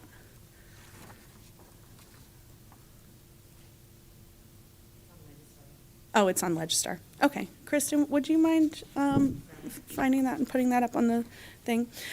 This was also another type of notification that I had found was basically a letter that was sent out to the users of the water over in Temple Terrace that basically it just shows the results. It shows, it gives an explanation of what's being done, what should I do, what are the possible health effects, more information, and it gives some city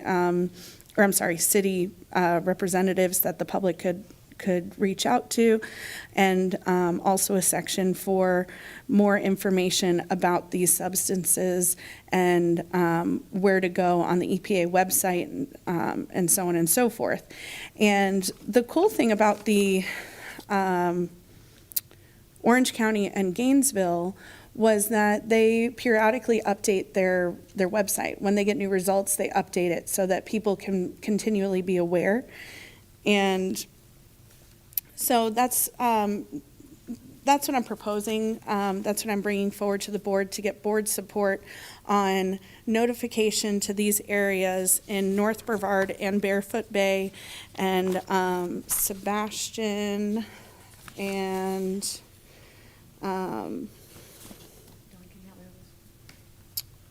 yep, North Brevard, Barefoot Bay, and Sebastian, to notify the users of the county utility of the results and what they can do if they so choose to. Oh, I have this one too, if you want to put this up.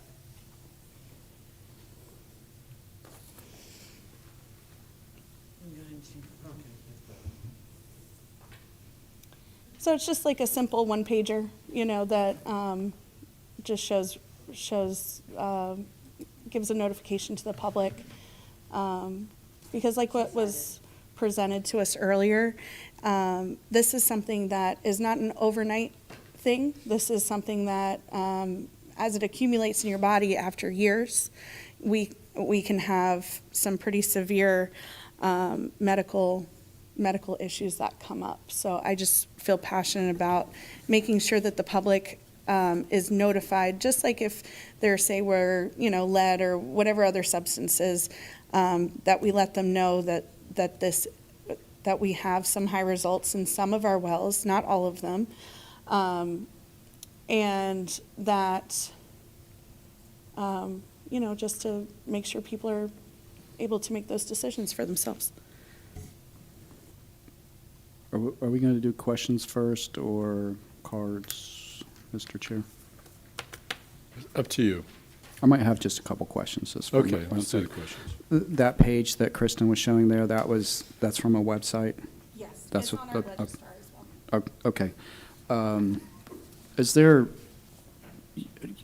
I suppose, when you're talking about creating a website, and I don't think it's very expensive, probably the easy part of it, and I think staff said this, is creating it. It's the maintenance of it. Mm-hmm. Going forward. That'll be the more time-consuming part of it. Do you know, is there a template or anything like that? I know we're talking about the front end of it, but is there anything like that the county can borrow from our friends in other jurisdictions? Is that? I haven't reached out to Orange County or Gainesville. Those are the two websites that I found after my quick search. But from my experience so far on some of the regional boards, people are very collaborative usually, and I would be happy to reach out to them and see if they'd be willing to help share Well, their I think process. it's probably cheaper, to borrow from your friends if they've already done the work of putting something together that and also too, I guess, just best practices. This is what they think is working in another area. Okay, that's my question so far, Mr. Chair. Okay, any other questions? I have a question. It's sort of related, but I'm just curious, because I know they were finding PFAS in the recycled water in Cocoa Beach. Have we tested the recycled water that we have right here in Viera or anywhere else in the county? I would like Eddie to answer that if that's okay. That wasn't in the Yes, the reused water that's on No, our we yards. haven't done any testing in the reuse. I'm sorry? No, we have not. It might be something we want to think about. Definitely. Yeah. Okay. Well, I mean, when we're talking about reuse, we're talking about irrigation for, Right. Landscaping, and is that what you mean when you say? Yeah, the It's not Sun something Tree you're gonna drink. wastewater treatment plant has extensive reuse, and I think there is an expectation because, there are still products out there that have Teflon and those sorts of Right, things, and right. you are putting that down, down the drain. That's different than some of the other ways that it ends up in a waterway. I think, and something I haven't thought of until now, but if we do the RO eventually, that's going to reduce the volume of PFAS going into our reclaimed water too. So that has a Definitely. double effect. Mhm. It's just a thought, just something I Yeah. thought of and many of these PFAS. Which I'm totally all for our RO. I think that Eddie's plan moving forward is great, that we're working towards that, but we're still a few years out. So my concern was in the meantime, I would just hate for people to unknowingly be ingesting this, especially when we have this knowledge. We know that it's there. Some of the levels are really high. Like I said, up to 50, I want to say it's 56 parts per trillion in Barefoot Bay. It's in some areas in the 20s. In North Brevard was some of the highest. So, which, 4 years of ingesting that is, and that's 4 years at a minimum, right, Eddie? Till we get to the RO system. Yes. Yeah. Another question I have related to the RO, what do they do with the brine? Obviously, if we have PFAS in the water, they're removing it with RO, it's going to be in the brine. Is there any disposal process, or where does that end up? So as part of the RO plant, we also have to design 2 deep injection wells for redundancy. So they'll get injected down to the lower Florida aquifer. Okay. Eddie, would you mind explaining that a little bit? The different aquifers and how, I'll let you do that. So, to give clarity as we talk about potable water in Brevard County, and on occasion I've seen people discuss, and it'll dive into the aquifer discussion about toilet water or wastewater converted. That is a common language that they're asking in water supply plans that will not apply toward Brevard County. The rationale about that is in Brevard County and for most of the coastal regions, we have 3 aquifers. We have what's called the superficial aquifer, what we describe as for those that have their own private well, whether it's irrigation or potable. Depth can range anywhere from around 35 to 150 deep, 50 feet deep. This is what we call like the sweet water, and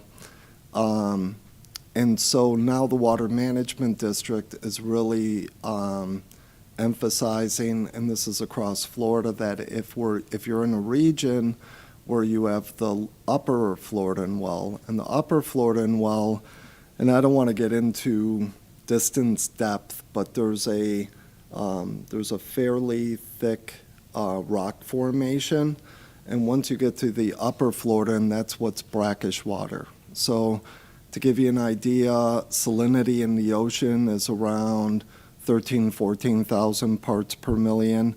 Brackish water in the upper Florida is around 7,000. You can't drink it raw. But that's, whenever you hear of a coastal region doing RO, that's the well they're pulling from. The Water Management District encourages that because it's plentiful. The only kickback is you have to do reverse osmosis. But the benefit of reverse osmosis, it will remove any contaminant. So it's literally the purest, it's literally technology, the best technology in order to get that. Once you have the upper Florida, and there's another thick rock formation. I apologize for not having distance, but in the spirit of people will gravitate toward what I say, I'd rather be factually correct. Then you get down to the lower aquifer, lower Florida and aquifer. Anybody that you hear has a deep injection well, that is the aquifer where that stream is introduced to. And the reason why I asked for you to explain that was because I just wanted to make it clear that that's not the same place where we'd be pulling our water from. Not at all. Right. Not at all. So, yeah, thank you. There is significant geohydraulic modeling that they have shown. They've even done testing. So, correct. Can I ask a follow-up, Mr. Chair? Sure. From my own education here, for the reverse osmosis plants, is that typical to do with the brine, if you will, the Yes. leftover? Mm-hmm. Thank you. Yeah. Okay, let's go to the cards. We have Ruth Amato.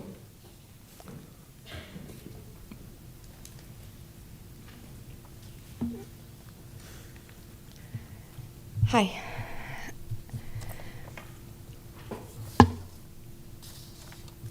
They've already covered most of a lot of the health effects from having PFAS in your water.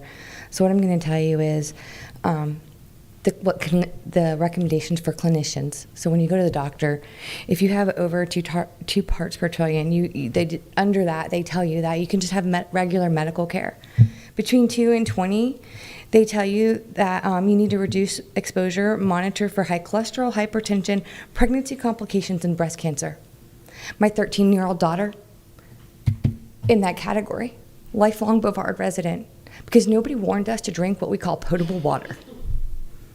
My daughter, our children, my nieces and my nephews. Is it any wonder that we have so many reproductive problems here in Brevard County? It's because we're poisoning our children without our knowledge before they ever get a chance to thrive. And I'm sorry, it's personal. It's so personal because that's my mama sitting back there who just got over colon cancer. And we won't talk about what the future holds for her because of what the treatment did to her. Not this board, but the previous board knew this was in our water when they joined the lawsuit 2 to 3 years ago. And they notified no one. They let us drink it. They let our children play in the bathtub, and they didn't care. So I would like to say thank you to Commissioner Delaney for being brave enough to bring this forward and protect her residents, because we deserve nothing less. And if someone's going to hang their hat on the fact that it's not required, I'd like to say we're not required to die for your silence either. Our children aren't required to suffer because nobody told them what's in their water. There's a thing called ethics. Ethics over requirements. People over this. North Brevard, South Brevard, we deserve better. We deserve to be treated like human beings and like our lives actually matter. And keeping this under wraps for so many years. By the way, what happened to the money that came back from that lawsuit? Do any of you know? Did it go to the systems that are going to protect us? Because I can probably guarantee you it did not. Maybe that's something, though, that should be looked into, because that report specifically says that those wells in high amounts should be decommissioned, and there should be something put in place in the interim until that RO plant can be put in place. But there isn't a plan. Only the courage of one person to bring it forward so at least people can protect themselves when our county didn't protect us.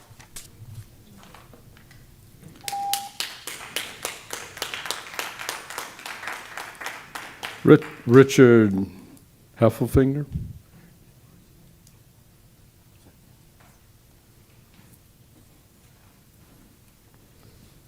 Richard Heffelfinger, District 1. I don't know much about PFAS, but I know a lot more tonight than I did before. My question is, I live in Cocoa, right? So I get my water from the city of Cocoa. Are they required to test for PFAS? Yes. They are? Yes, they are. And will they alert me when I get a flag on PFAS levels going over? Is it 4? I don't, 4? But I won't get a flag from Cocoa in their water test? I would ask for them.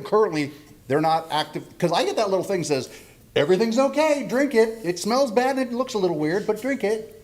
I'm wondering, do I get a notification today from Cocoa? And is that what she's asking for? Because I would think that if we've got something identified by, the experts, and it flags, they should be testing for that. Granted, they can't test for everything. But if this PFAS thing, and it looks like it's becoming more, and I guess in our area, Brevard, right, talk about PFAS contamination, and I understand that's a muck problem too. I don't know if that's true, but we're spreading that stuff around on the ground. So if they're not notifying me, if Cocoa's not going to notify me when it triggers, I'm a little concerned about that. Because half the time it says everything's okay, or it's going to be a little weird because we're going through a bromide cycle that's coming up. And so I get those notifications. That's great. If all you guys have to do is, and I don't know, does that cost the taxpayer anything to push that on our water, a requirement? Just add it to the notification they have now. I'd assume everybody that gets water from a water provider gets a notice of compliance, right? So if all we're asking for is to get that added, I don't think it costs anything, right? It just becomes a category of true or not. Because when these things come up, they always ask, how much is it going to cost? I would hate to think that, if it's important enough, a little bit, can't you just call Cocoa and say, hey, you guys are testing for that, right? Yeah. If it tags, you're going to trigger it. Or is the EPA haven't they got their stuff together? Because I think the EPA requirements would drive them. So I don't know what exactly what we're asking for, but if PFAS flags in my water, I would think now that I know what it is, I would actually honor my wife's request to get a filter. Because before I just say, oh, honey, come on. There's nothing in it. Look at this report. I'm not spending $4,000. I think after this, I might reconsider. So that's all I want to say. Thank you.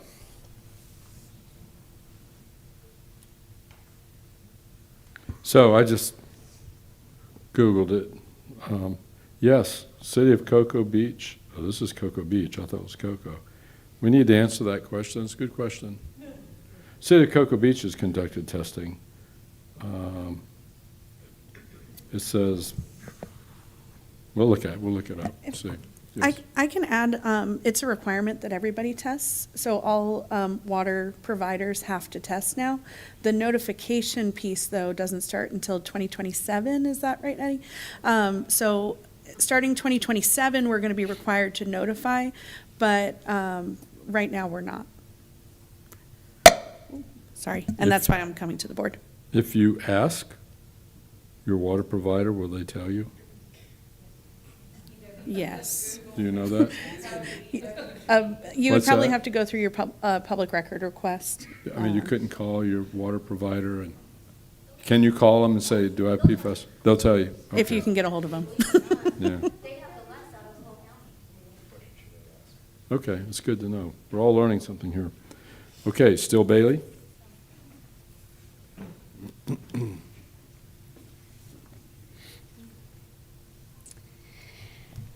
Still Bailey. I grew up in Brevard County right here, and what flowed through my taps became a big part of my story. In 2013, everything changed. I watched my uncle die of cancer, our family dog riddled with tumors, then my little brother was diagnosed with cancer, then I was diagnosed with cancer, and then my father was diagnosed with cancer. Now, mind you, this was all within the same year. We had to learn to become caregivers and cancer patients within the same year. Multiple cancers, one family, one hometown. Every doctor asked us the same question, where did you guys grow up? And when we said Brevard County, their faces would change. Genetic testing showed that we had no mutation genes, and my medical records actually document this as environmental exposure because it was so unusual. When I went into remission in 2014, I made a promise to myself that I was going to find out why this happened to my family. That's when I learned about PFAS chemicals, the so-called forever chemicals that moved through groundwater and underground plumes from past industrial and firefighting use. They quietly enter drinking wells decades later. They don't disappear when the source stops. They stay in water and they stay in the body. And guess what? I had my blood tested, and my PFAS levels were higher than the health agencies considered safe.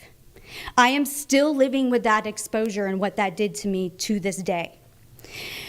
My family was never given the power to simply know what was in our drinking water. I promise you, as a mother myself, if my mother and my father were told that there were these chemicals that build up in your children's body, by the way, they drink more than we do as adults. You're feeding them formula. They're drinking more water. They're developing.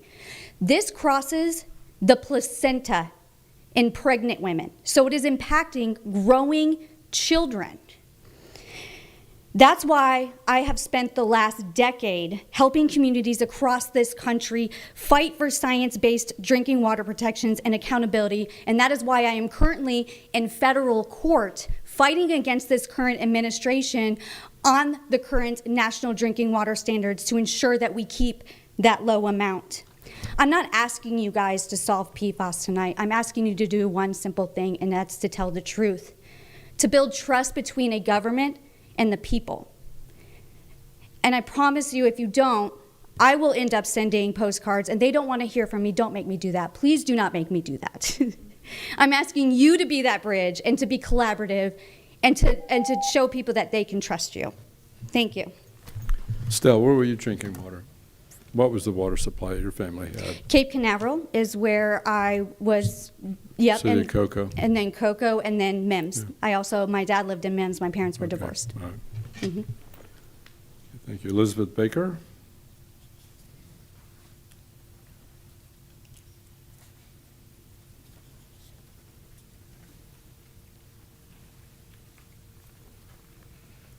Good evening. I too was going to go through some of the health effects of PFAS, but I think you guys are pretty clear on that. I was actually really thrilled to hear your response to Ms. Bailey's presentation.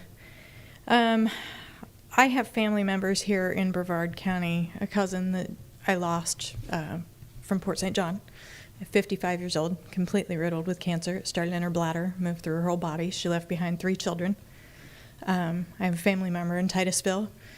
My drinking water tested at 176 parts per trillion. I'm one of the lucky ones, though, because I found out and I installed a reverse osmosis system. By telling people, you give them that ability. And not all RO systems are $4,000. Some of them are just a couple hundred. And you can use that just for your drinking water, and that really reduces people's exposure. It's important that we do that. And the way that I look at this is we live in a stand your ground state. We have literally the legal right to take someone's life if we feel threatened physically. By not telling people what is in their drinking water, if it could harm them, you literally take away their right to defend their physical body. And it's not okay. People have to be able to do that. And if you really think about it and you give people the opportunity to do so, a lot of people here in Brevard will probably spend that money and put those RO systems in their homes. And by doing that, you're reducing the amount that goes back into the system. It's a win-win. So you look good, you're the heroes by telling everybody, and you're reducing what's going back to the system from all of us. Do the right thing. Y'all know what it is. Thank you.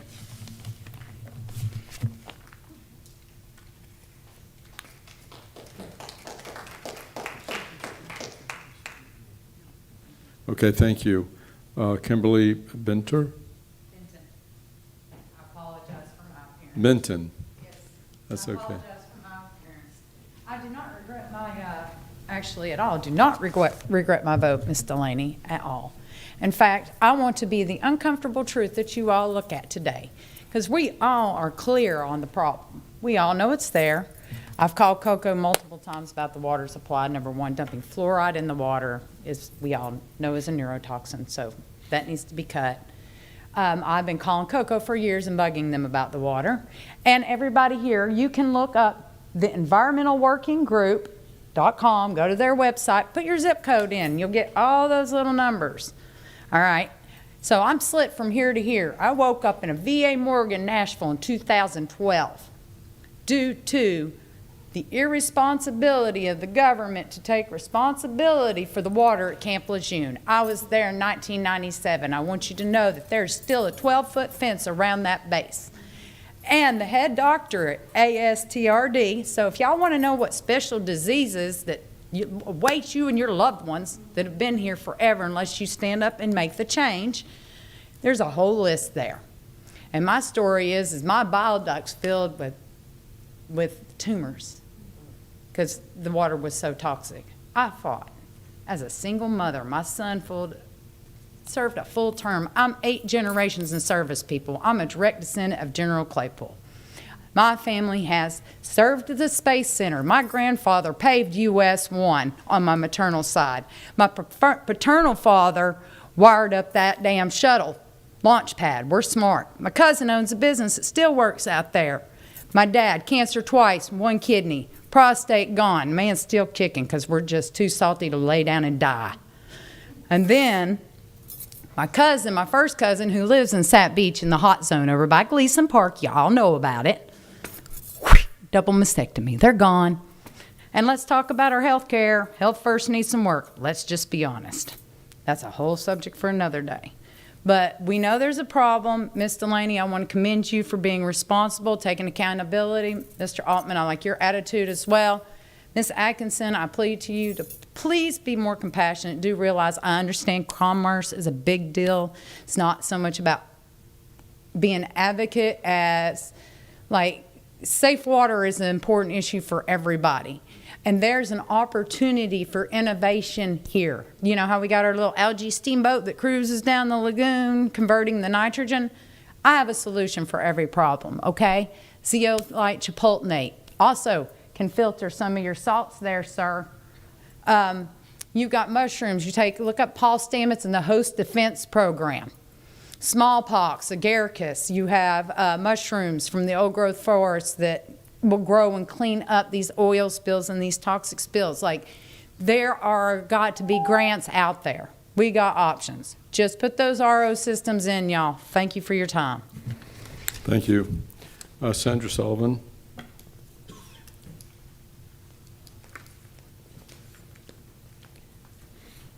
Sandra Sullivan. So I would like to see a commitment in addition to transparency in disclosing this to the people drinking the water, to also make a commitment to spend the 3M settlement for PFAS contamination to addressing these problems. So from what I looked up, so if you may remember, Commissioner Feltner, on December 5th, 2023, an agenda item, proposed 3M Corporation class action settlement for District 1. And from what I understand, the county has already received 1 payment and that there are some additional payments coming. I would like to see a motion tonight that you commit to spending that money to go towards treating the water to make it safe for people. And because from what I read, it can be spent on a couple categories within the water system, but not necessarily to fixing PFAS. I think that's a reasonable expectation to make a motion that when you get that settlement, it will go to making that water safe. Now, I live in South Patrick Shores. I live in close proximity to Patrick Space Force Base. In 2018, I was very happily, never went to a commission meeting, didn't know what a commission meeting was. And I was just homeschooling my kids and having a great time and pinching myself every day how blessed I was where I lived. And then I found out about the cancers beachside and all the women with breast cancer and the brain cancer and other cancers affecting young people. An 18-year-old or 17-year-old brain cancer lost her life. A student that played football with my son who had lung cancer and testicle cancer. It is the young people it's affecting. I want to say that I do not appreciate that the remedial investigation from Patrick was done in 2014. It was hidden from us. It wasn't until this cancer hit a big thing that we even found out about it in 2018, 4 years after the remedial investigation. I'm going to say something. You guys have right now a vendor link for a vendor to go put the muck out on ag land. And in your contract, and I would appreciate just a little bit extra time today on this one issue. I've rarely ever asked for it. You have in there liability immunity for putting this on ag land. Now, if you're looking at the news and looking at the cattle that are being put down because they're being poisoned by PFAS, it is irresponsible for this county to not test the muck that you're dredging and then putting out on ag land. And I'm just going to say, I believe that the muck tax, and I call it that, in response to the RI, the remedial investigation that came out from Patrick in early 2015, because the language in the newspaper article says it's not legal to use it for muck dredging. That law was never changed. It was called the muck tax in the beginning. And I just want to say this. PFAS is a very mobile chemical, and it spreads. It's in our groundwater. EPA came out with a study that it is a semi-volatile organic. It comes up into our homes, beachside. That's a conversation for another day. But we are being exposed to this from multiple ways. Stell, the study that you did with UF, some of the most contaminated places in Brevard are our sewage waste systems. This is why AWT, and for the reclaimed water that you brought up, is so incredibly important to address. And the health study that was done, I'm almost done, did not address breast cancer, brain cancer, some of the cancers that have been tied to PFAS. It looked like a cover-up, to be honest. And I still live there, okay, because I fight for the people there. And I fight and I stay on this issue. And I have come to these meetings for 7 years. I live on top of a military dump in addition to it. Guess what? The Corps put in monitoring wells all through that. You could vote at the next RAB meeting, which is in a couple weeks. The county could support me in a vote for Patrick to do testing in those monitoring wells. They're already in. The expense is done. Let's work towards solutions. Incineration, what they call plasma incineration. There are technologies that can reduce this and make this safe. It exists. The technology is there now. Thank you. Thank you. Okay, let's go back. That's our last card. Let's bring this back to the board. I have a couple of questions Yes, for Eddie, questions. if I may. Okay. Eddie, a couple of questions. Who tells us when to test, and how often do they tell us to test? So the FDEP notifies us that they're given direction through the EPA. Can you speak up just a little bit? I don't know I'm if that sorry. mic is- Sorry, and I apologize if my throat is raspy. So the EPA gives direction to the FDEP. We do it quarterly, but then there's also supplemental testing done at the request of the EPA. When those are, they're sporadic. But when they notify us, we do it immediately. Okay.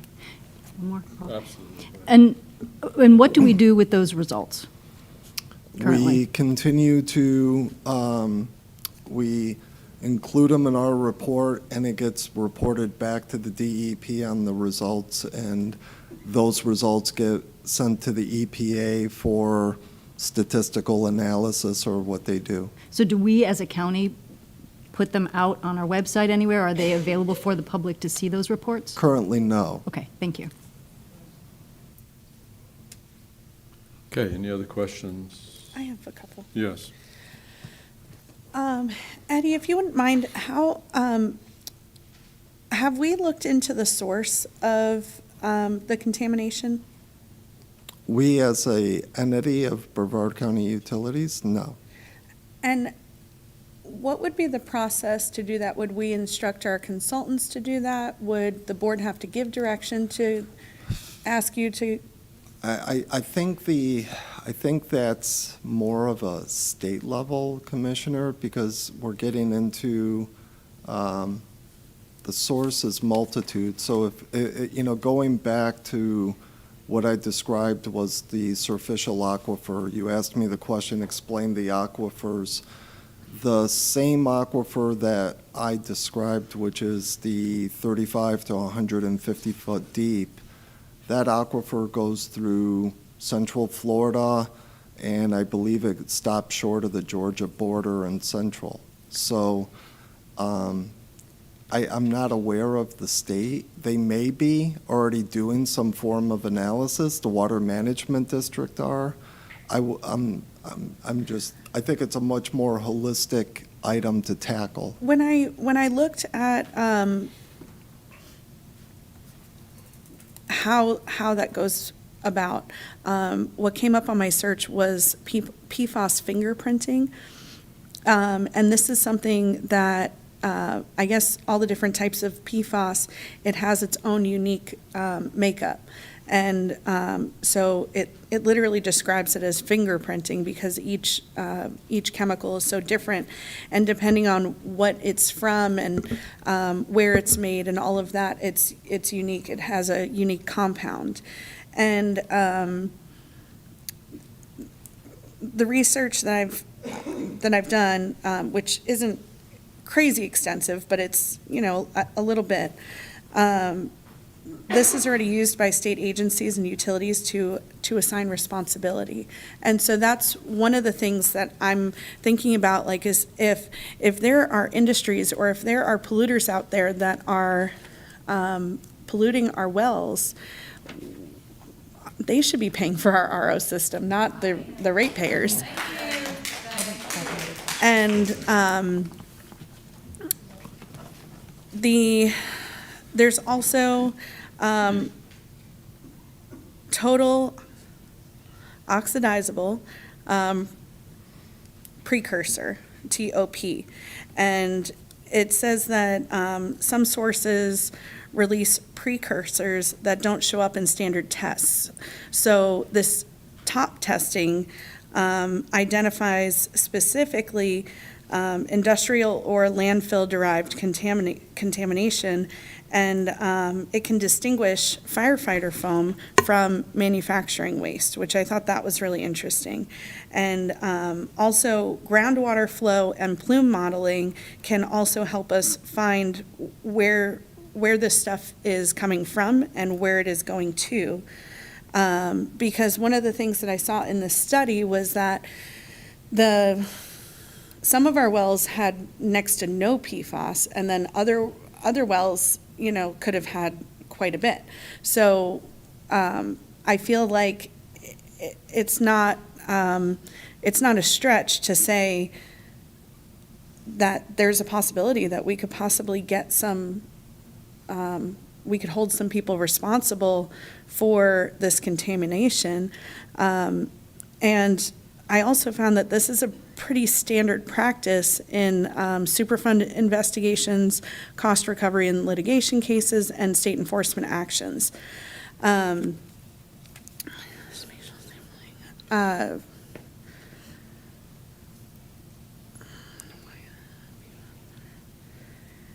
So this also says that PFAS patterns typically increase closer to the source.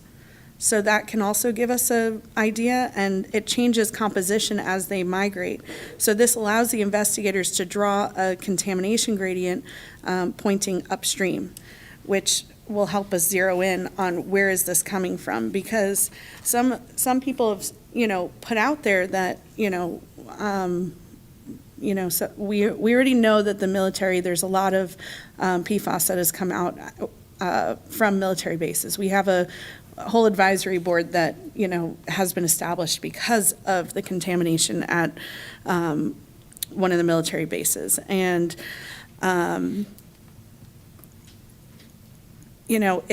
if the federal government has contributed to some of this, they should be, participating in this cleanup. And I know that they are sort of to an extent, but when they came here and when the Army Corps came and gave us that presentation, it was, I won't say what I really think. It was not enough. And then when they went out and dug in people's yards, I've had constituents come to me and say, we literally told the Army Corps that you're digging in the wrong spot. There's no stuff there. And they insisted on digging where they were going to dig. So even that data that they bring back to us is not going to be truthful. It's not going to be full and unbiased. It's going to probably show, I'm sure it'll show something, but it's not going to show the extent.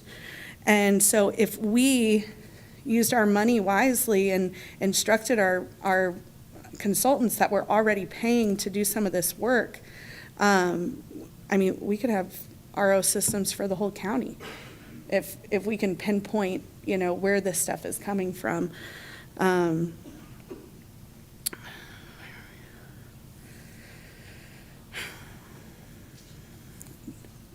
So the current technology that's out there, it can narrow sources to small defensible set of things, and it can eliminate unlikely contributors. So basically, it can narrow the field of what could be contributing to this problem, and it can support regulatory or legal action.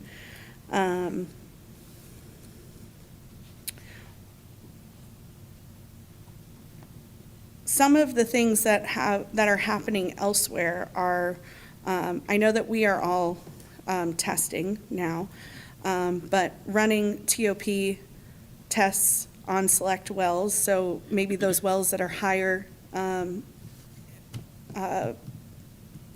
the study, performing fingerprint analysis, map concentrations in groundwater flow compared to known source signatures, and identify probable source zones and engage regulators and legal counsel. And so these, I feel like, are some of the steps we could be taking along with notification to our residents. And that there is so much information out there on these technologies on the EPA website. There's a PFAS source tracking and forensic system, the Iowa Department of Land and Soil PFAS sampling and source ID guidance, SLR consulting, PFAS fingerprinting and source.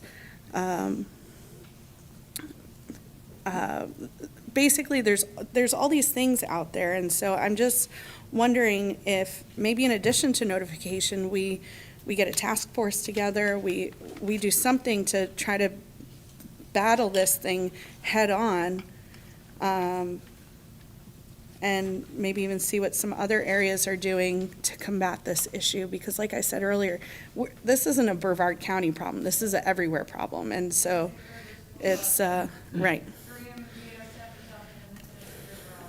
Right. So, and let's see. I'll let that be for now. Thank you. Okay. Any other discussion? Yes. I just have a couple of thoughts. Commissioner Atkinson. Thank you.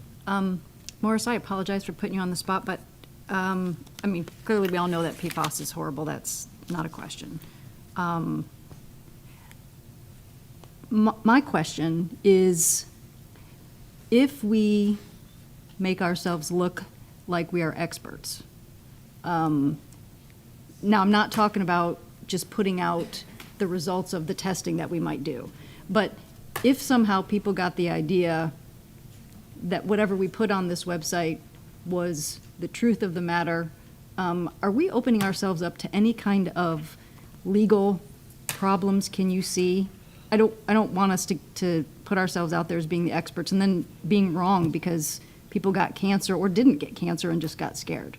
What are your thoughts on that? As long as we only publish data from testing and we don't make representations about the meaning of that data, we can publish the data as well as the established standards by EPA, for example, then there's no liability for something like that. So publishing the testing, the results that we get, not a problem. We do something similar already with all kinds of other things in a Right. water quality report. It's just that the various PFAS contaminants haven't been part of that historically. Those are going to be phased into water quality reports going forward. Gotcha. Thank you. That was my only question. Okay. All right. I May I? don't think there are any other questions. I just want to point out that the Temple Terrace example that I put out in the attachments, it gives basic information to cue people over to where they could find out more information. And I would hate for us to just put out blind data that nobody knows what any of that means. I mean, the EPA has standards, and there's, countless organizations and health organizations out there with information that shows with certain amounts of this in our systems, different health effects could very well come. And so I caution us to just put out numbers, because the masses are not going to know what to do with that. And so I feel like, our neighbors around the state, they've put out this information. I'm sure they have great legal teams just like we do. And so I can't imagine they would be putting out something that was going to open them up to legal liability. So I just caution us being too cautious at the expense of not truly notifying the public of, the steps that they could be taking to protect their health. And of course, like this one says somewhere on it that, you should always contact your doctor, for any kind of medical advice and so on and so forth, which, we would always, I would never pretend to be a medical expert. People should talk about this with their families and their doctors and whoever else they need to talk to make a decision about their health.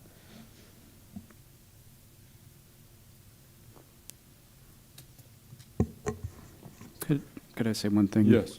I think to your point there, Commissioner Delaney, I think links going from a county website to what? The EPA, is that the standard? Because obviously, you don't want disinformation here either, or misinformation. Right. I don't think that's going to help anybody. So is that part of this? Exactly. I'll pass this down. This is what was on the projector earlier tonight, and that kind of gives, and it doesn't have to be exactly that. It's just, I wanted to bring forward some examples so that everybody could see what some other areas are doing.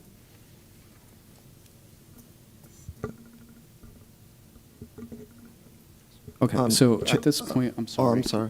I'm sorry. Go ahead, Eddie. Go ahead. No, just going a little bit what you're saying, Commissioner, there's the conversation of PFAS, it's very new. I will tell you, I've gone on websites. Some of them look reputable. Some of them, if you read some of the information, I think it's kind of misleading sometimes, and with recommendations. For a great example, I'm gonna put a private RO system in. In order to know the functionality of the private RO, you have to get it tested. it's a question, are you going to believe the brochure? And so there's, you know, just to put a blanket thing, well, the solution is an RO. So you know, the factuality, the data, EPA right now, a lot of utilities, as I talk to with other utility directors, and we're all going through this, right now, you know, where we feel comfortable is with FDEP and EPA. They're putting their, you know, their buffer in that.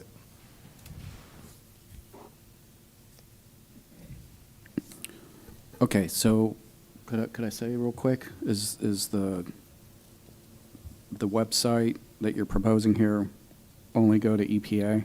I think at least in the early stages of whatever the county would do, that would.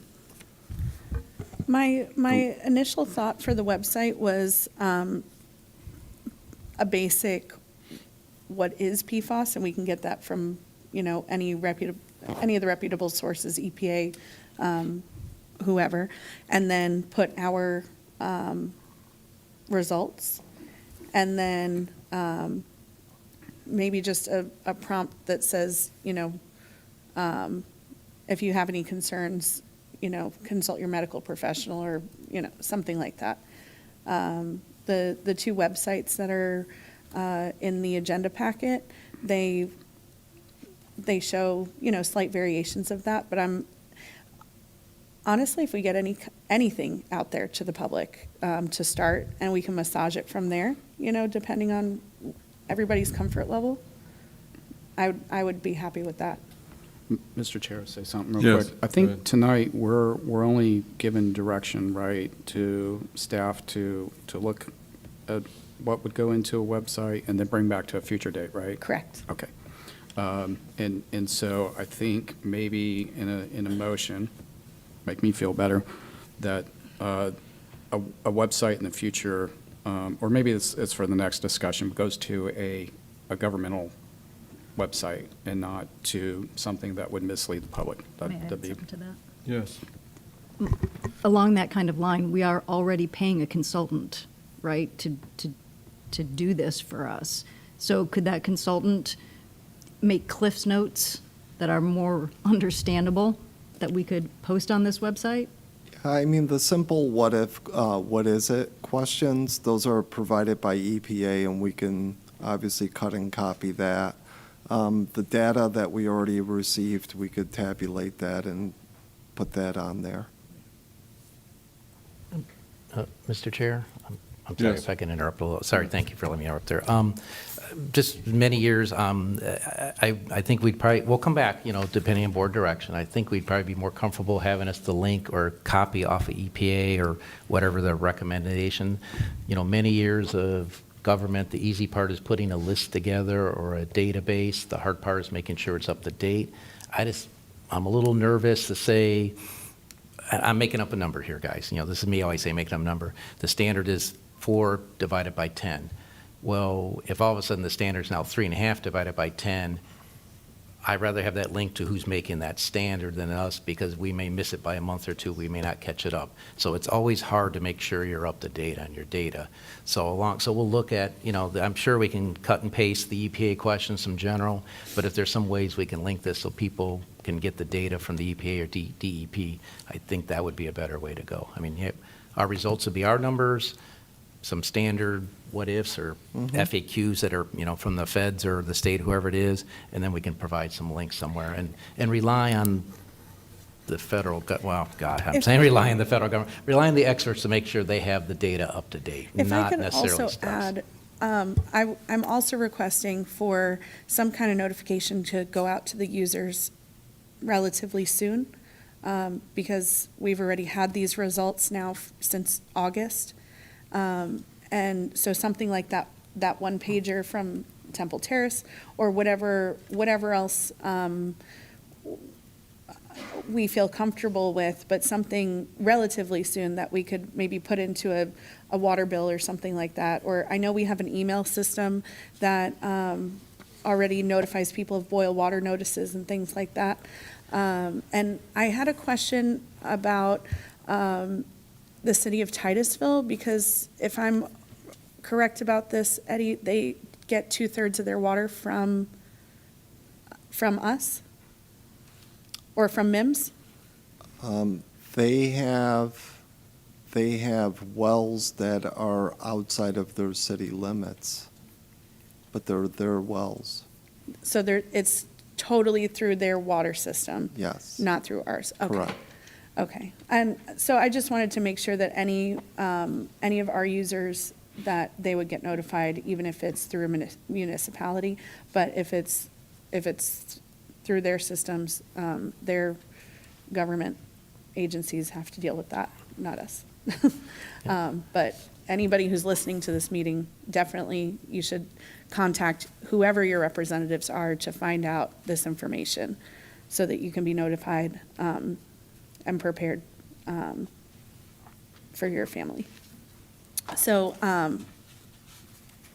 love the idea for staff to come back with website recommendations, but I was hoping that the board could make a decision tonight about sending some kind of notification out to our users so that they can be aware of these results relatively quickly. Okay, all right, play devil's advocate here. Do you know the scope of that or the cost or any of those? I mean, if it goes in the water bill, there's going to be some printing and something there. I don't think that's, huge money. It's something that's already going out there. I'll give you that. Or like in the email system? Or, well, that's cheap. So I think, and I don't know what other, agencies in the county or other related offices, the kind of email lists that they maintain. So, I mean, that. Eddie, what to blast an email to our Brevard County users through utilities, is that just making a template and then pressing the send button? Pretty much. Okay. Yes, sir. Yes. So, Commissioner Atkinson. thank you. I'm not sure how I feel about the user notifications, but I wouldn't be opposed to asking staff to check into it and see what it would look like. I mean,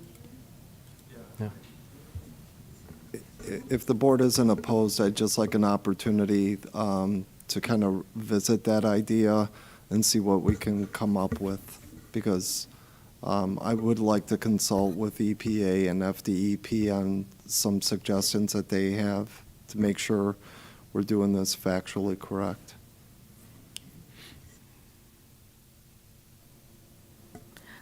So couldn't they come back with the notification when they come back with the website? I personally can't. I mean, I barely could sleep at night knowing what I knew when I did. So I would like to make a motion to direct staff to come up with an email that we could notify our Brevard County users within the next 15 days.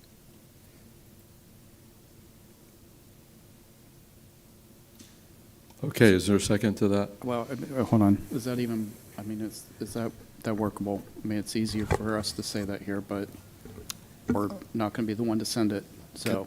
We've had this information for years. I'm just trying He's to work, asking I'm just staff working the the problem, question. Yeah, that's I all. think- Okay. I mean, we Just wanna see what the can do feasibility- something. I don't know if it's going to appease the level the board would want. Again, this is a relatively new topic with regard to PFAS about federal legislation. I would like an opportunity to consult with the state to make sure we're doing this correctly and factual. Well, hold on. Is there maybe another municipal government who has done that? I gave you one. Oh, well, I only want to get it right. I just want to get it right rather than rush. So that's all. So is it? We will contact them. Okay, there's a motion. Is there a second?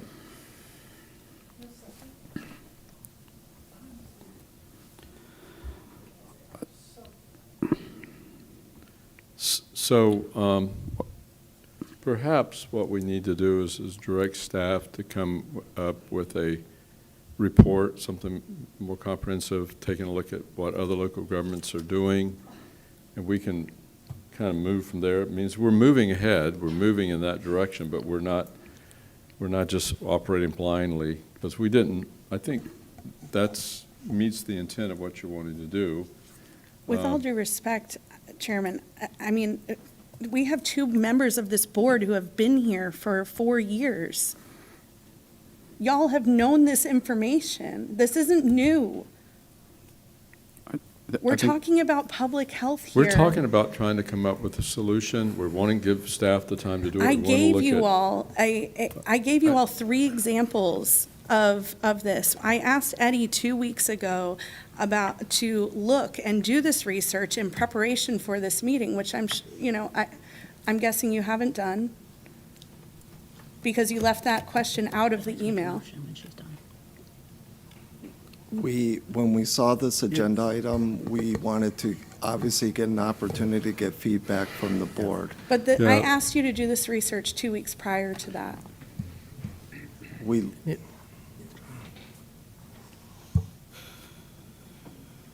Okay. Is there a motion? Well, let's deal with the website, because maybe we can deal with the let's deal with the website issue. Commissioner, do you want to make that motion? Sure. We can take steps tonight.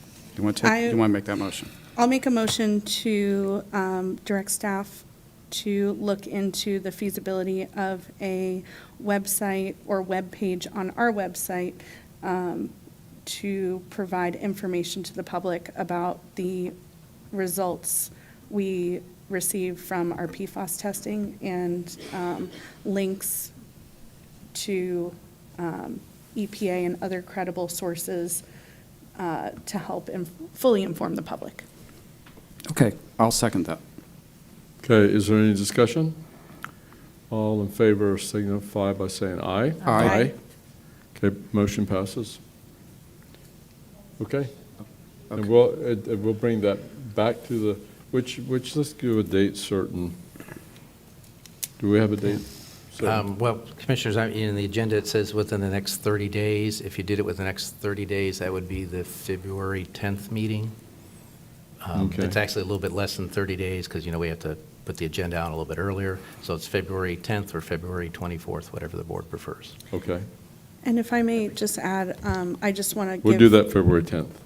I just want to give the board a heads up that I will be reaching out to my constituents before that meeting. I'm going to be reaching out to the constituents in Barefoot Bay, unless Commissioner Atkinson chooses to do so. That way I can sleep at night.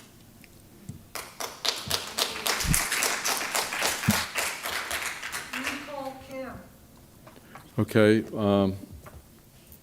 that concludes that agenda item. That is J7. Nope, that's J6. All right, the next item is J7, legislative intent, staff direction, preparing a resolution to reinstate the PACE program for residential properties. I know I asked this issue to be placed on the agenda. PACE has been something that has been around for quite some time. It's an opportunity to give consumers the ability to provide capital improvements. I had to ask the question, are they able to buy RO systems with PACE? Has anyone ever done that? A water treatment? That's a good question. All these improvements ladder up to public policy issues, so if not, then it should. Yeah. And I could certainly look into that, and obviously a very serious issue that I appreciate the board taking seriously. Okay, well, thank you. Chris Peterson for Fortify. So I know that this item has been in, PACE has been in Brevard County before, and it was eliminated in 21, I believe, after Commissioner Tabaya came forward a few times trying to get rid of it, and he finally did. And to his he understood a lot of the issues that were going on, and so we took a lot of what had happened in here in Brevard seriously. And what we did is we went to Tallahassee, And on July 1 of 2024, we passed SB 770, something actually Commissioner Altman and Commissioner Goodson both voted for in the legislature. Comprehensive PACE bill with a host of consumer protections that addressed issues that we had seen in the market, pain points that we needed to rectify. And we're going to go through those in a little more detail. I know I've had time to speak with each of you on this issue, and so the benefit of the public, we'll go through this presentation as quickly as we can here. Leave I think time a for general questions. description of PACE too, a refresher. would be good. Absolutely. So the point of PACE is there was a gap in the market. Folks that had been responsible homeowners, they have maintained equity in their property, they've made all their mortgage payments and tax payments on time, they're not in active bankruptcy, but maybe they have other challenges credit-wise that kind of prohibited them from getting an equitable rate to make critical home improvements, such as new roofs, impact windows and doors, HVAC units, and more recently, septic to sewer, septic to septic replacement, seawalls. So again, these aren't vanity improvements. These ladder up to very specific public policy issues, mitigating an insurance crisis, keeping people in their homes, right? Being able to get that new roof at a rate that's, right now we're about 7 to 8%, which is much better than what you can get without a credit score. So we are. This is a voluntary program. I want to make it very clear. There's no government money. There's no public dollars, taxpayer dollars involved in this. This is completely private capital. There is a zero fiscal impact to the county, and it is voluntary. If you don't want to use it, don't use it. If you don't like it, and if you read a story in 2018 that said it was bad, then that's fine. That's your choice. As this is about private property rights. It's about folks being able to make their own decisions about how they want to finance these critical improvements to stay in their homes and to protect their primary asset from wind events. So I want to make that very, very, very clear. So it is a voluntary non-ad valorem assessment, and it is payback on the property tax bill. The only way we can offer a competitive interest rate without a credit score is by putting it on the tax bill. If there was a better way to do this, we wouldn't be here right now. This is the option that folks have wanted to use. And by the way, 1,865 residents have reached out to the Florida PACE Funding Agency asking when Brevard County will have this program back. I have every one of their email addresses and names. I'm happy to provide that information as long as I'm not violating any PPI. Okay, it is attached to the property, not the property owner's credit. However, you need to be prepared to pay this off at the time of a sale or refinance transaction. Just like a HELOC, it's a lien on your property. Just like your mortgage is a lien on your property, so is this. It's a record of a transaction that will need to be satisfied before you move forward with a property sale or with a refinance transaction. Okay, so people say it's a lien on your property taxes go up. Yes, it does go up because you are paying back a loan. This is how it's paid back. This is how you're able to get that interest rate. Yes, your property taxes go up. That doesn't mean the county did that. It doesn't mean there's a new tax. It means that you chose to repay it in this particular form. Just like your credit card balance goes up when you use your credit card. There is no difference. So we've got to be, again, very clear about that. It is a fixed term and a fixed interest rate. We don't give different interest rates to different folks. Whatever our published rate is at the time that you apply, that's the rate you're going to get. If the rate goes down before you move forward, you get that better rate. If it goes up, you get to keep the rate that you're at, just like when you go to get a mortgage. The term does not exceed the useful life of the improvement, so it's a 20-year max. It used to be 30 years. We've dropped that down to 20, all right?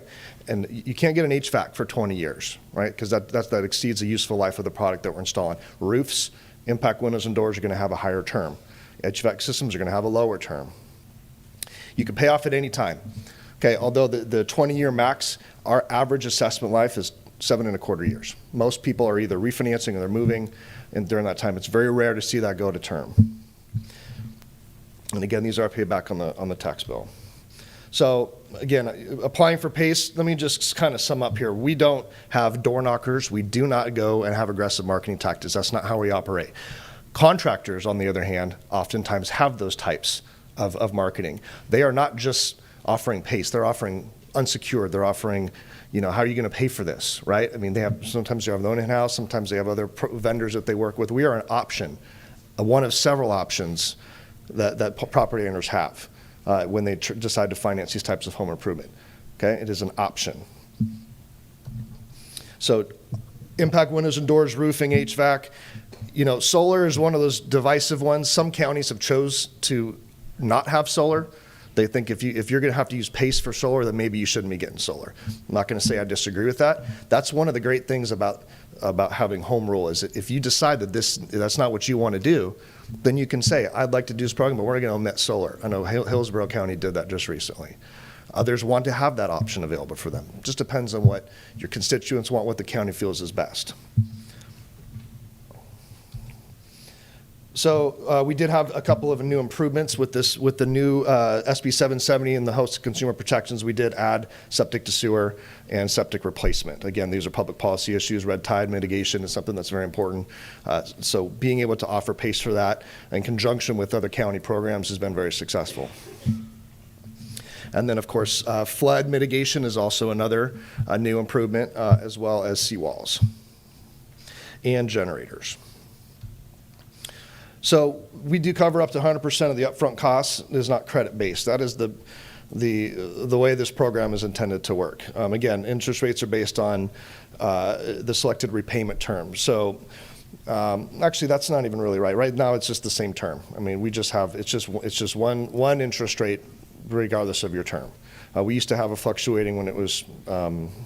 If you had a 5-year term versus a 20-year term, it might be a better interest rate. We don't do that anymore. It's just one interest rate. So I apologize for the outdated slide.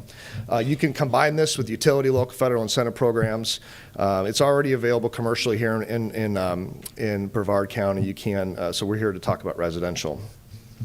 I used this program. When I bought my house in Sarasota, we had outdated windows and doors. And where I was in Sarasota, 175 mile an hour wind rating we needed to have. I got new impact windows and doors. I secret shopped my own company. I didn't even tell them I was doing it. And I had a great experience. My payment ended up being $185 a month, which I was able to add to my escrow payment, right? I was able to escrow that, add it to my impact account. And when I notified my insurance company, my insurance rates dropped $100 a month by putting all those new impact windows and doors, 27 impact windows and doors. So net $85. That was pretty darn reasonable for what I got, which, by the way, looked beautiful and increased the value of my property. Now, that's not necessarily going to happen to everybody, but it certainly was my experience. So again, must be current on property taxes for the last 3 years, current on mortgage, not in active bankruptcy, no involuntary liens on the property, max funding of just 20% of just value. That is set by the property appraiser, and this is not some model that we use internally to determine your home's value. We use the published rate that the property appraiser uses. An ability to pay test. That's one of the biggest improvements that we have on the heels of SB 770.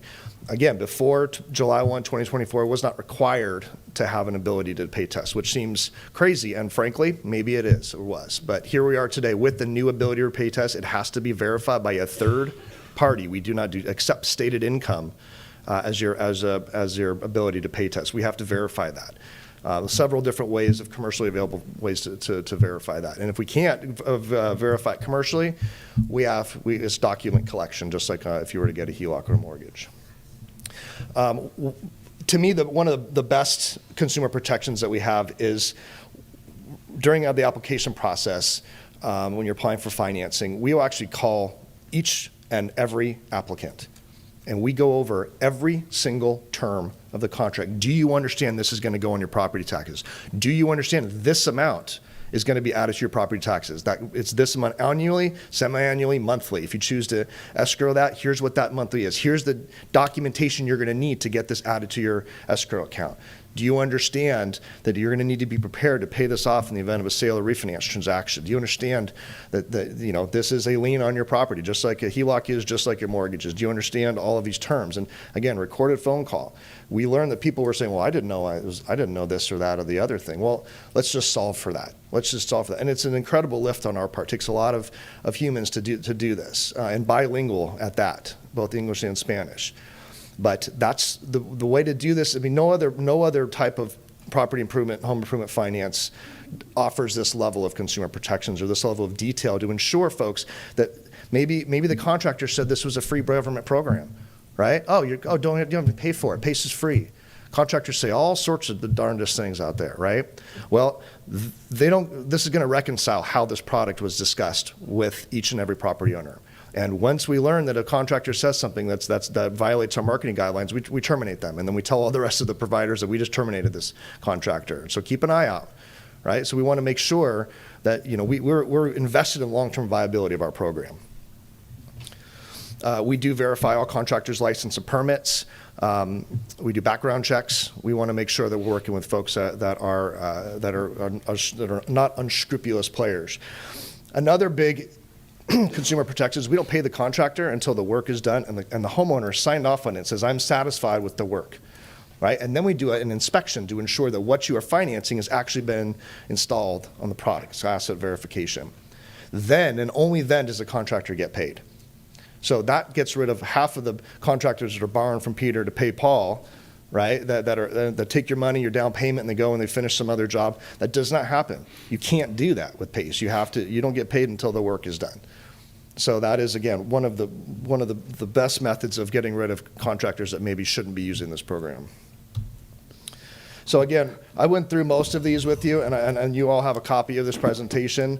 I wanted to remind you that this item today is to direct staff to bring back a resolution. There will be further discussion. You will have time to go through all of this information, to use myself and my colleagues. I have Mark Scheffel from Y Green, Rachel Hobbs from Home Run Financing, and Matthew Choi from Renew Financial. All the industry is here. There's only 4 of us, right? And we are resources for you during this process of due diligence, right, to make sure that you have all the answers to the questions that you need answered. So again, lots of different stuff that came with this.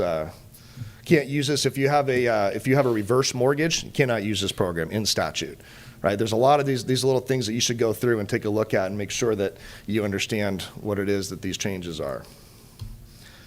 Auditor General. So we have accountability to the state of Florida's Auditor General. So we're already in the middle of an audit right now. They didn't waste any time diving right in. So anything that's going to be happening, that's all going to be published information. And so again, accountability is one thing that I think everybody needs, regardless of who you are. We need a little bit of accountability, and we definitely have that with PACE now. And that's it. Home rule. Home rule has been codified. So that is why we're here today. So do you guys have any questions? I'm going to stop here. See if you guys have any questions for me. Questions? Yes. Yes, sir. Commissioner Feldman.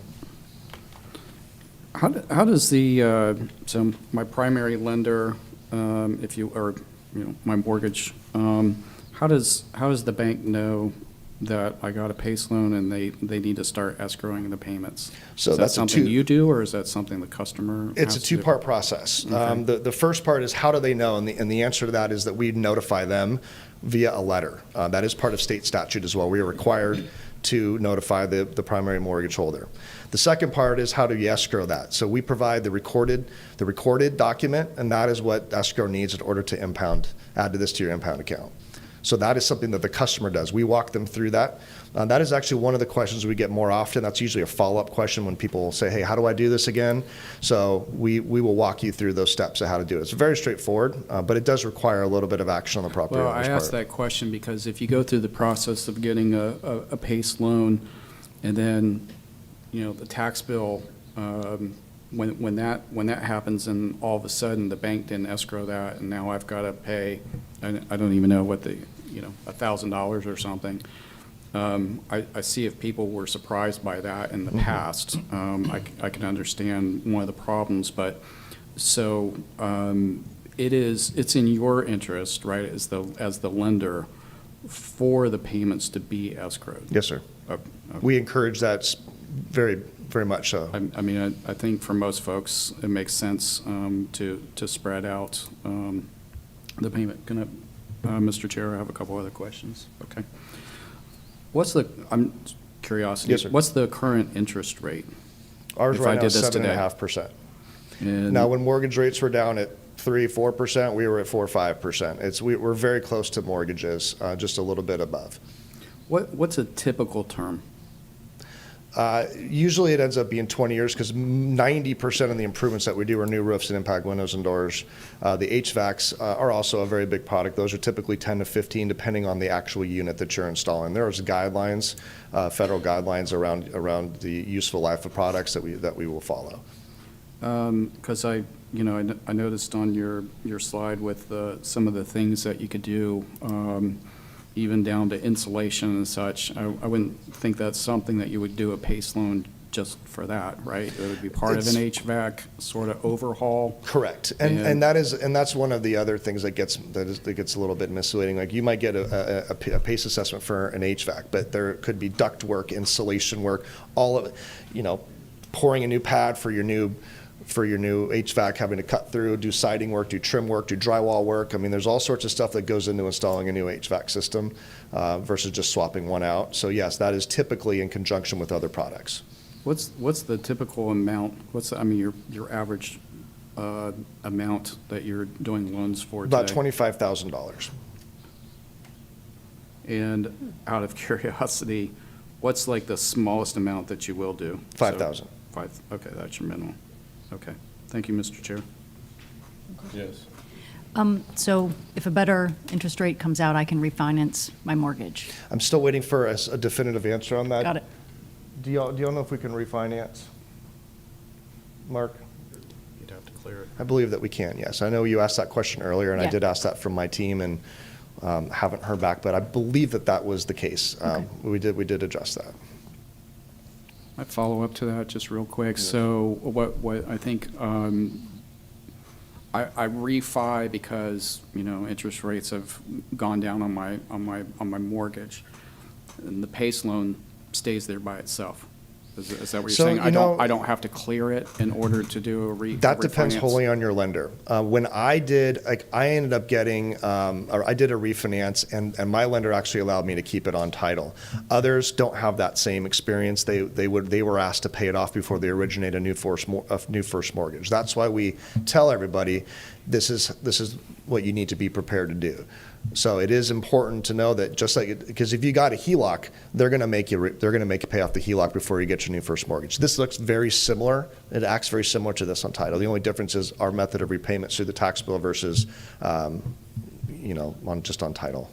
And I'm sorry, just for a quick follow-up, and that's why you've got to have, the equity first. That's right. Right, okay. All right, thank you, Mr. Chair. Okay. We're running over.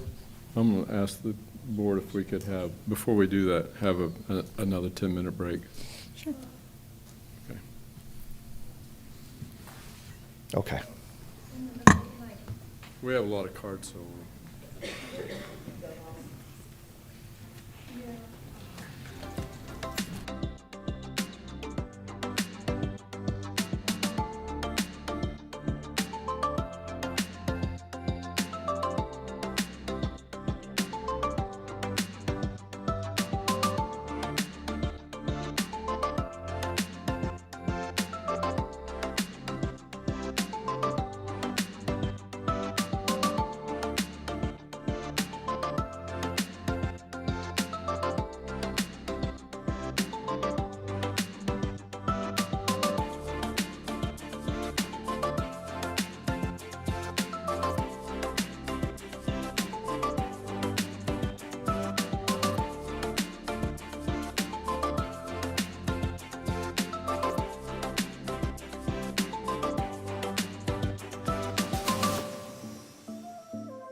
I think we are item J7. We had a few questions. We do have some cards. And the first card. Oh, I have. Oh, I you have had a two. question. That's Yeah. right. Okay.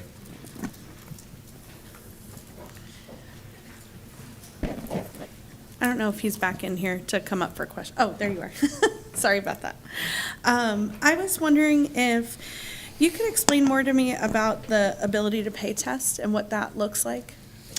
Yes, it is. Yep, it's the annual assessment payment amount can't exceed 10% of the household income. So we have to verify that A, you're employed, B, that you make X number of dollars, and that C, the final payment, the annual payment doesn't exceed 10% of the income. And then I was also wondering about, so the person taking out this loan, they get to choose if they want to do monthly, quarterly, or yearly?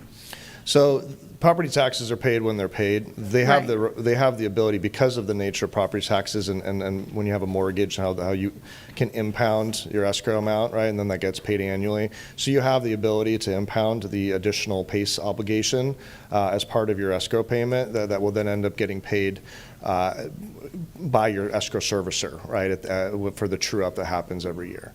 Okay. So if you choose not to do that, you just want to pay, maybe you have already opted to pay your property taxes outside of your mortgage or escrow, or you don't have a mortgage, then it would just be paid as a line item on your property taxes. Okay. But say you do have a mortgage with this loan, the property owner gets to decide if they want to have monthly, quarterly, or yearly, or whatever their whatever they choose. Yes, ma'am. Okay. So I was wondering about, would the PACE providers be able to fund and include a disclosure in the tax bill that says your property taxes have gone up by X amount because of your PACE loan?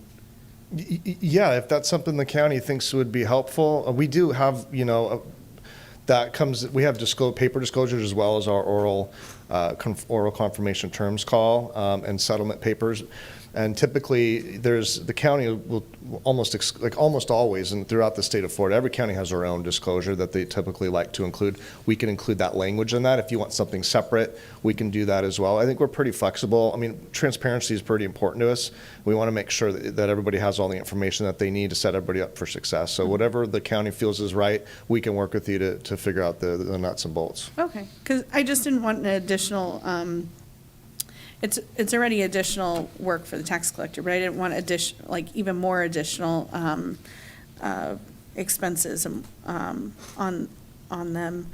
Yeah, we would certainly happy to make that part of the deal. But just to be clear, though, the tax collector actually does. She is both she and the property appraiser are both entitled to the 2% of the annual payment as a fee. Mm-hmm. So some counties choose to take much less than that. Others choose to take the full amount. So there is additional funds that get distributed to the tax collector for their efforts as part of, that's a statutory requirement, by the way. And that comes out of what you guys No, make, or that's on top that's of? on top of the property, and that's something that the property owners end up Okay. paying. So that's why we try to, encourage counties to not go as high as 2%. And many, like, I know Miami-Dade, I think, was a 0.1%. They almost went to just have something in there. To basically just Others look cover at the their actual expenses. costs that they incur and will, adjust appropriately, and others just take the 2% due to whatever reason. Right. And so when, I guess this question is more so for Jim or Morris, or even Commissioner Feltner, if you remember, because you were on the board at that time, the board decided back then to get rid of this. And so I was just wondering, were the legislation changes in place at that time? What was the conversation around then? If I may, Mr. Chair, and respectfully, Commissioner Feltner wasn't quite on the board yet. This was in August of '22, so it was shortly before okay. I returned to county and a little before Commissioner Feltner was elected in November. But The changes in the Senate bill that the gentleman referenced didn't happen until '24, so Okay. those statutory protections he discussed were not in place in 2022 when the program was rescinded. Okay. As far as complaints you've gotten since the new legislation has been put in place, what are some of those things? 99% of the complaints we receive have to do with contractor behavior, not the financing itself. Because of our comprehensive communication efforts, it's very rare that someone comes back to us and says, I didn't know this was going to happen. It's just, we've kind of eliminated that particular pain point that we had experienced in the past. So again, almost exclusively have to do with the contractor left nails on my driveway and I popped the tire. They left the door open, the cat got out. They didn't do X, Y, or Z. And we will work with property owners to address those contractor issues because remember, they don't get paid until the property owner says, I'm happy. And so, you know, we do spend quite a bit of time kind of playing referee between, you know, the contractor and the property owner, which frankly is unique to PACE, because if you got a HELOC, the bank doesn't care if you get a tattoo, buy a boat, go to France, they can do whatever you want as long as you make a payment. Right. With our method, we are an intermediary. We are somebody that the homeowners can look to for help. We've had situations where a contractor left the job and we ended up paying somebody else to come out and finish it. Homeowner was not put out by that process, which again, you know, luckily the contractor wasn't paid yet, right? And so, you know, it's again, one of the benefits. It's very unique, and I know being on the tax roll, it is a unique program. It's unconventional, and it takes a while to wrap your head around, which is why I'm glad that we have some time after this to take a beat and ask questions and really do some due diligence, because it is a little bit to wrap your head around. I'm sure you're going to hear from people holding up pictures of people saying they lost their homes, and I'll tell you, I've got a lot of data to support that that's not the case, and I'm happy to share that. So I would ask anybody that has, you know, certain things like that to show us a little bit more data. If I may, from Oh, a staff perspective, in response to that same question about complaints received, and again, this is pre-statutory changes, but we received many calls, and many of the commission calls that went to commission offices would be forwarded to my office, and this is after the board even had ended the program, but with regard to financing that had taken place before the program was ended. And FPFA actually continued to finance even after we rescinded it because of a bond A judicial bond validation. validation. Yes, which I take great issue with. But at any rate, those complaints we receive from consumers generally involved things like being surprised by a $2,700 increase on their tax bill, or complaints that they were upsold, you know, when they needed a roof and they ended up with impact windows all around and things like that. Of course, some of those protections, things like the amount of financing in relationship to the value of the property weren't in place then. But those are what we heard, and we heard from people who were in fear of losing their homes because you can when it's on your tax bill, and Homestead doesn't protect against that. I guess I can share a couple of my biggest concerns. One of them is that this program is targeted towards people who can't necessarily qualify for other means because of credit history and whatever else that's prohibiting them from, you know, going through refinancing or any of the other methods. So that is a concern as far as making sure that people are not taken advantage of. And the piece about it being tied to property taxes, I'm a little uncomfortable about now and I know that this is, you know, it's going to sound a little far-fetched, but you guys now have a list of all these homes that, you know, are part of this program. Say they don't pay, now you have a list of all these homes that could be bought up based upon their tax situation. And so it's, and I'm not saying you in particular, I'm just saying, like, I have to protect 40,000 people or 650,000 people. So I'm just thinking of what could possibly come from this. What would I have to answer for being a policymaker? And I know that is, quite a thing to say, and I'm not accusing anybody of doing that, but I'm just saying these are just some of the things that that keep me up at night, so to Sure, and speak. Commissioner, if I could respond, it's, I won't disagree, it is a little far-fetched. We don't have any kind of real estate division. I won't say that question hasn't been posed before, but there is nothing to support that that's something that we would be involved in. I haven't heard of that. Tax certificate sales are, those investors, it's all very public. They, have to do with filings, and we certainly aren't tied to any of that. It's not in our best interest to put people in danger of losing their homes. I mean, we're not trying to, this isn't a scheme to, collect real estate holdings. It's pretty documented. That's not what we're doing. But I appreciate your concern. And to be clear, the policy has been made. This is an authorization to acknowledge that you are allowing us to operate under 163.08 in the Florida statute here in Brevard County. So, there is a layer there between you and the actual policy itself, but whatever, I certainly want to help you to feel comfortable with what we're doing. So I encourage you to continue asking the good questions. Thank you. Yes, ma'am. Could I say something just as a technical thing on that?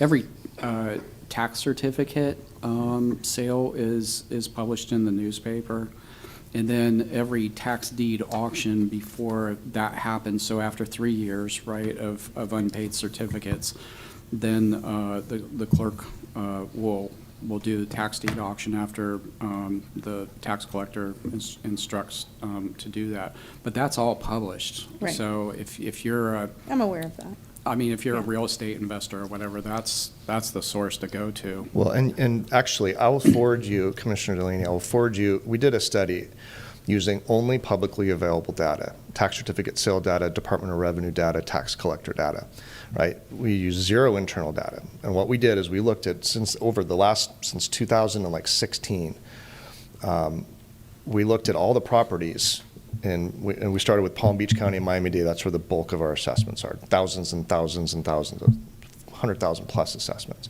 We looked at those properties that had a PACE assessment and those properties that didn't. Properties with PACE assessments went to tax certificate sales significantly less than those properties without.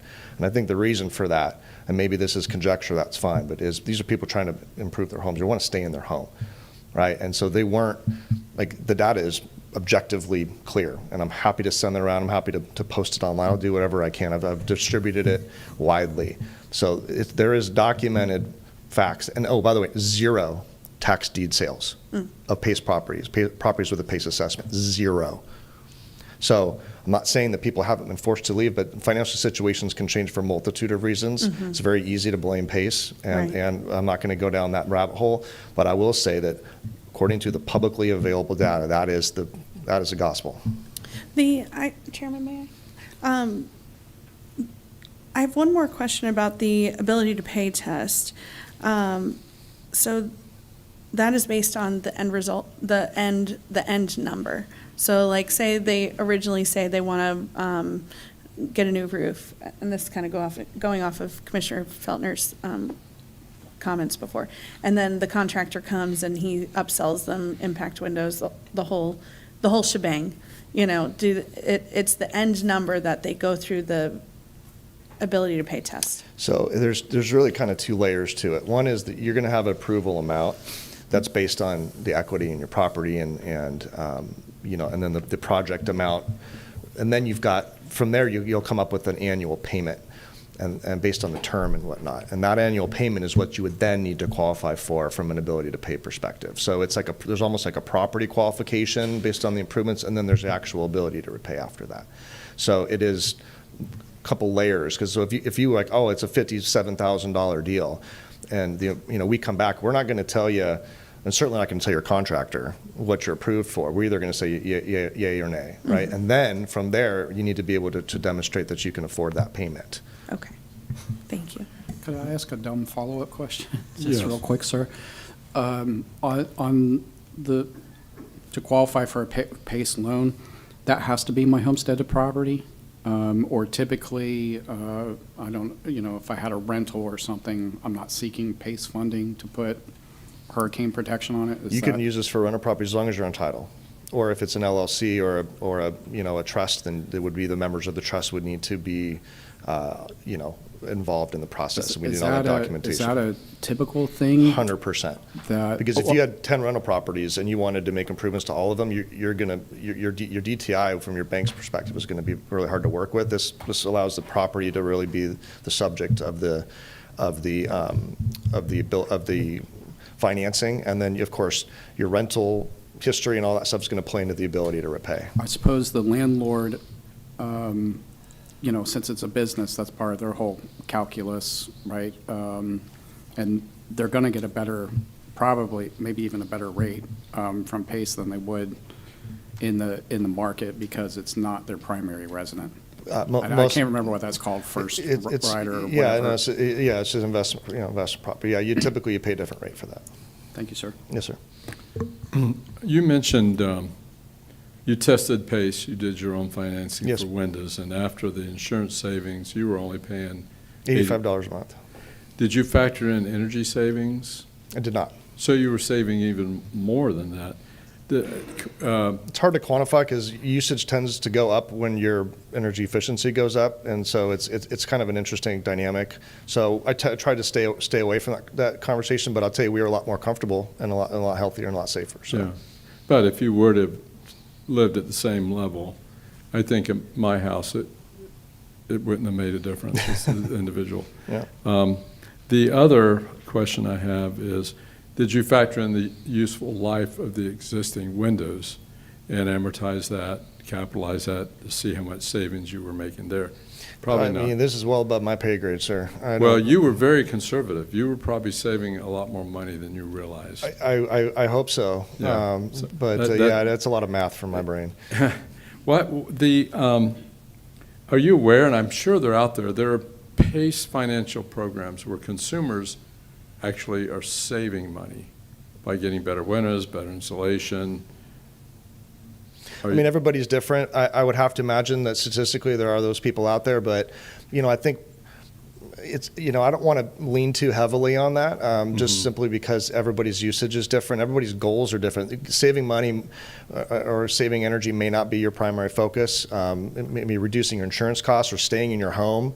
And if the result of that is reduced energy bills, I think that's a bonus. But typically it's not the primary purpose of the folks that are using our financing. Yeah, my point is there are probably individuals, and there are individuals that are very scrupulous and frugal, and they look at this program and see the potential of economic gain, and so it's a potential for actually saving consumers money. Yes, sir. And I think that sort of feeds into your point, where PACE loans, homes are foreclosed at a lower level than non-PACE. Typically, these programs are individuals that are thinking them through and they want to improve their homes, and then many times they want to save money. I think septic to sewer is another example of that when you look at the cost and the difficulty of getting there. So I think that there's opportunity that we're giving the consumer, and it would penalize the vast majority of consumers for just the few of the bad outcomes that have been mitigated through the legislation. But I just was curious if you had factored in. I think you were very conservative in your analysis, and that's good. That's good. You don't want to oversell. No, sir. That's probably the problem that we had with this program prior to the legislation, was overselling. So I respect your approach there. Thank you, sir. Any other questions? We do have cards. Let's go to our first card. May I sit down, sir? Yes, you may. All right. Very good. Unless you're cold up here, you can jog around and warm up. I'm cold. Okay, speaking of PACE, saving energy. Richard Ellenfinger.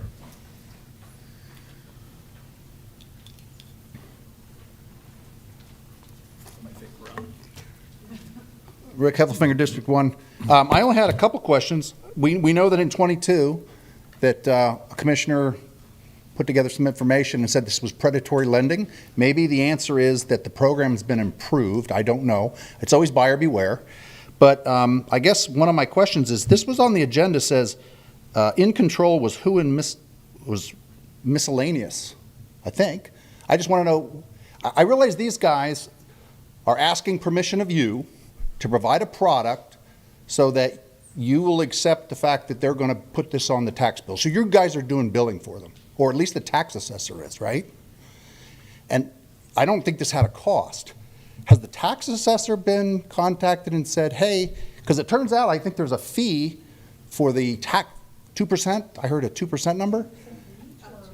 But that's the lender paying that. Is any money going to offset the cost to the tax assessor who has to deal with this situation? I think what he said, that there is a fee that can go to the tax assessor to reimburse their cost. And that varies. It can go up has to, the tax assessor been asked that question? It can go up to 2%. In Brevard? And most don't even, yeah, I've personally spoke to the tax at length about this issue. And they don't want any money? Well, no, that's not the case. If it costs the tax assessors money, they have the ability, if they so choose, to have a fee up to 2% to reimburse their costs. So the general consumer is not having to pay for the overhead that may be incurred by the tax assessor. If I may, if I remember what the gentleman said before, was that this fee does go to the consumer, the person who gets the They PACE pay it, loan. yes. They pay it. Was that? Did you want to respond? I just don't know how the county, because I think we're asking for additional work on you guys, which is why he has to ask, right? Because he's asking the county to perform. You want to say you're collecting Let money. him answer your question. There's a 2% pass that does get passed through to the consumer as part of a fee of cost of doing business. Yeah. So that fee does offset the tax collector's labor for putting these on the tax roll. County doesn't have any obligation here. We actually provide updates or reporting to that at their discretion, but there is no real county involvement outside of the property appraiser and tax collector, and they both get 2%, up to 2% if they choose.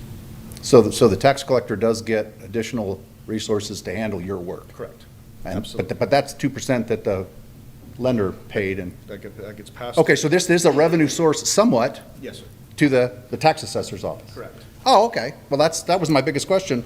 I'm still a little bit, I guess it's buyer beware. I don't have a problem providing a lending opportunity to somebody as long as they realize that, dude, you just put it on your tax bill and you could be foreclosed for it, right? Correct, sir. Yeah. Or could they pay the county their part and screw you on the tax bill? I ask that question about garbage all the time. Okay, thank you. Stell Bailey, next speaker.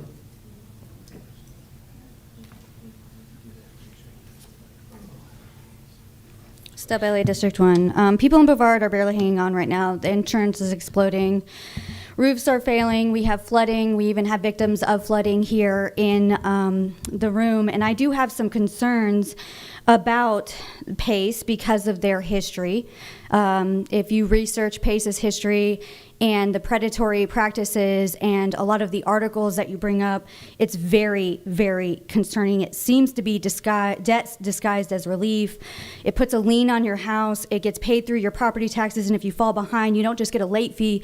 You risk losing your home, and we already have people risking losing their home here in Brevard County with the flooding, and they say that this will help, but the board shut it down in 2022. Another thing that I want to bring up, and I'm a big believer in transparency, especially when it comes to lobbying, because they are paid to convince you guys to do something. And so I just want to put it on the record that I realized that Renew Financial had hired Satellite Beach, Mindy Gibson, and Courtney Barker as their lobbyist. And this question matters for the sake of transparency, that's all. I'm curious if any one of you met with any of these lobbyists or this company prior to this item appearing on this agenda. Again, I'm a big believer in transparency. I think there's a lot of people in this community that would agree. They would just want to know. As simple as just knowing. Did you? I'll say that I met with Mr. Peterson. I appreciate that. Yes. Just having honesty. That's it. And I did. I Yeah. intentionally, I reach out to individuals so I can learn as much as I can in these issues. But I did as well. I might say, spent many, many hours in the legislative process as well when PACE came before the Florida legislature. We addressed these problems, and, we believe in giving consumers choice and options, and we felt it was a good thing. It's a good thing. Absolutely. For me, it's a Understandable. consumer-based And I appreciate initiative. your honesty, and I wish we could do that more with government, because I think that builds trust between the people and their representatives, that they know who they're meeting with and they're speaking with. Because there's people that live here, and that was my concern, because this company, especially the one that I just mentioned, looks like they're from California. I believe Brevard needs more affordable insurance, stability, protection. I don't know about bringing this back. I think people need to do their due diligence. I'm really not for them exploiting families that have been impacted by PFAS contamination just because the government is responsible for the infrastructure.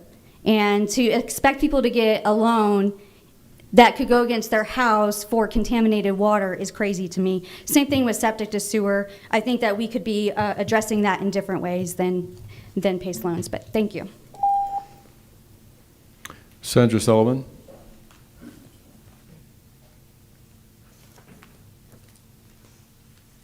Sandra Sullivan, South Patrick Shores. So just an easy search here. So while the Consumer Financial Protection Bureau finalized new stricter rules for PACE financing in early 2025, applying Truth in Lending Act, TILA, requirements to treat them as mortgage loans, significant issues remain unaddressed. Controversy persists because the changes did not fully resolve the fundamental risks associated with placing a super priority lien on residential properties, particularly for vulnerable homeowners. This means that in the event of foreclosure, the PACE loan is paid before the primary mortgage, keeping the risk to homeowners high. They do not prevent high, it says, while the new PACE creditors, new rules require PACE creditors to verify their ability to repay, they do not prevent the high interest rates and fees that often make these loans costlier than traditional financing. It also does not address the predatory sales tactics often used by third-party contractors who are not traditional lenders, such as door-to-door marketing that misrepresents PACE as free government money. Inadequate energy savings, which fail to deliver promised energy savings, failing to materializing, leaving homeowners with both the debt and high utility bills. Lien stacking, with some consumer advocates calling for a total overhaul or ban on residential PACE. Impact on low income. PACE programs continue to target low income, elderly, or cognitively impaired homeowners who may not understand the long-term tax lien. And it says also that in Florida, a major lawsuit involves local tax collectors challenging the statewide expansion of a quasi-governmental agency, highlighting the tension between rapid private financing expansion and local public accountability. I'm going to just say this. They have a history of predatory practices, and I would not assume that that's going to change. Here are a couple from the 2022 presentation that was done. And this one here, they lost their home. And so, unlike 2022, when the commissioner, when Tobiah brought this forward with his presentation, with facts, what I see is a lobbyist comes down and sits down with you. Your mind looks already made up. You're a go for this already. On something with a company known for predatory practices. Stell posted something about a federal investigation into them. I mean, you should be erring on the side of protecting the public on an entity that has been known for predatory practices, and according to just a simple search, still has predatory practices. Shame on you. Mindy Gibson.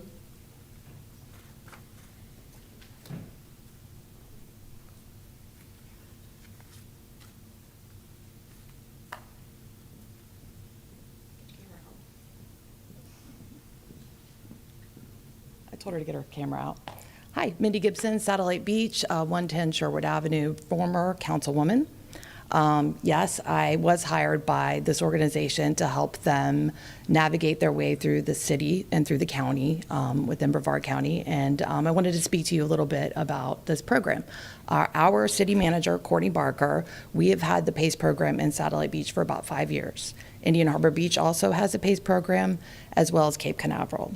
Courtney Barker, our city manager, actually utilized the PACE program herself in her previous home, had hurricane windows put into her home that was built in the 1960s, and then proceeded to sell her home, which it was paid off, and bought another home. It was very seamless. She's unfortunately not able to be here to explain her process, but if you want to talk to her about it, she'd be more than happy to do it, because she wanted to test it out and see if it was predatory. As they say, there's predatory practices in the construction world regardless of PACE program. And to say that they're the problem when the lender is just simply giving you a pathway for people that might not have the credit to be able to buy, these necessary upgrades, such as roofs, windows, septic to sewer if you're not by the water. Yes, those are things that sometimes, homeowners have to do. So I would, implore you to consider taking this on, working through it, finding out what makes you comfortable. It's not forcing anybody to use it. They have an option. A HELOC loan can put a lien on your house just like anything else and take your home from you. So can a mortgage. So I think that as long as it's transparent, as they said, I think the Florida legislature has said that it's okay. They've worked through it. They've worked through the issues. There's almost 30 counties, almost half the counties in the state have approved this. And I'm sure that more cities within the county will also follow suit. So I would just ask you to consider it. You can work through whatever issues you have. And again, the people can make the choice. You're not forcing them. You're just giving them an option to make that choice. So that's just all I have to say. Thank you. Thank you, and thank you for your advocacy for your residents. Okay, Rachel Hobbs.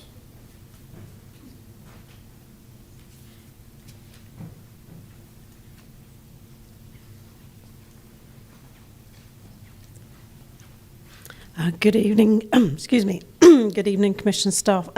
Rachel Hobbs, Home Run Financing. I just wanted to say thank you for your consideration. I'm with Home Run Financing. We're one of the 4 PACE providers here in Florida. And thank you for your consideration, and happy to answer any questions as you work through the process with further consideration.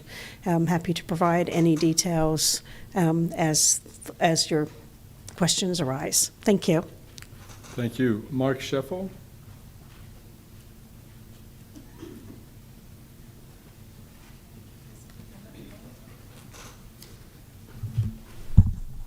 Thank you, Chairman, Commissioners. Mark Scheffel with Y Green Energy Fund, also one of the PACE financing partners, providers, referred to in the statute as a third-party administrator. And I, too, would like to add my voice to the chorus of applauding you for taking this on and considering this, and would encourage you to continue the process.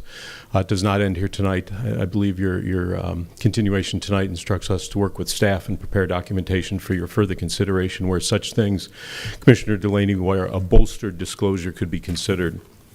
PACE at its heart is about attracting and deploying capital to much-needed improvements in your community, and that has been done all over the state.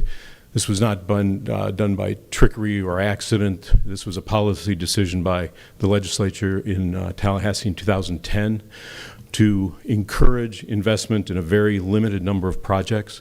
That has been done literally, as was pointed out, well over 100,000 projects deploying over $2.5 billion. Mostly in the area of storm hardening and hurricane preparedness. That was completely re-examined in 2024, part of a nearly 5-year project with legislative partners in Tallahassee to take a look at the details of this program. Any of the naysayers that talk tonight, none of what they say is surprising to anybody. We're aware of all the stories, we're aware of all the articles, we're aware of all the situations, and literally sat down with the idea of how can you take the good, leave the bad. Everybody knows that the weak link in this whole equation is the contractor. That's something we all know and experience daily. You especially see that in unsecured financing. And so the question is, how can we do this? How can we take this four-legged stool of financing and the homeowner and the consumer and then the contractor and figure out how to do that? And that's what 770, which was passed in 2024, did. And it was mentioned, we've seen great results from that, mostly because heart and soul of this program is to inform and educate folks, make sure they understand. That's the source behind the recorded phone call. And just a reminder, all the things that we've been talked about, my colleague did an excellent presentation. All of those things they're all codified. All the things that we're talking about is contained in what was a very dense 40-page bill out of Tallahassee. All the things we're discussing about the disclosures and the contractor oversight. There's a provision in there that as this advances and you consider this, you actually work to do a contractor registration process that we would work with you on so that we know who these folks are, so they can be delisted if they're breaking the rules, marketing restrictions so that you can't promise this as a free program or sponsored by you all. And so time is short and you've had a very long night and you've considered some very critical things. I just would encourage you to continue the process and we look forward to working with you. Could I ask a quick question, Mr. Sure, Chair? sure. Sir, are there any, today was the first day of legislative session. Are there any bills going through the legislature this year that's going to affect you? Something we monitor very closely. I'm sure. And no. I was just curious. Thank you. And we'll continue to monitor it. Thank you. Thank you. Matthew Choi?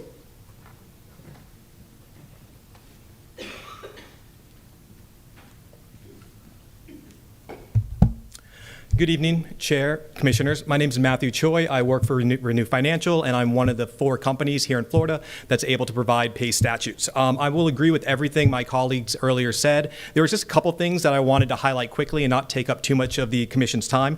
The first is just the idea of transparency. One of the things we do now, and I just worked with Hillsborough County on this because they opted in 2025, is that they actually receive quarterly reports about each type of assessment, the dollar figure, the home, what that assessment is on a quarterly basis. So there's really no gotcha. There's no surprises here. We very much want to be as transparent as possible to make sure that you folks know what's happening inside your county. And the other thing I'd like to highlight, just as this continues to we continue to have this discussion, is that residential PACE is a very unique financial tool, right? And it's not necessarily intuitive about where the money goes, how it works, because it's, like I said, it's just a unique financial tool. So what we look forward to is having the discussion, maybe even a deeper dive than what we were able to give in this presentation through the workshop or through one-on-one interactions and meetings, to really deep dive into all its specifics in case there are questions that you guys have that we weren't able to answer tonight. So but we just want to say that we're going to be a resource for everyone, and please feel free to reach out if we can answer any questions. Thank you.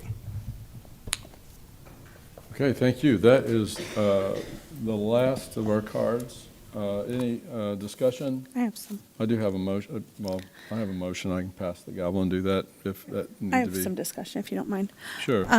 I guess the thing that I'm wrestling with in my mind is, am I comfortable with the government's taxing authority to enforce a private home improvement loan? And that I'm not quite sure of. One of the things that I talked to Morris about in our briefing was, since the new legislation, are there still things out there that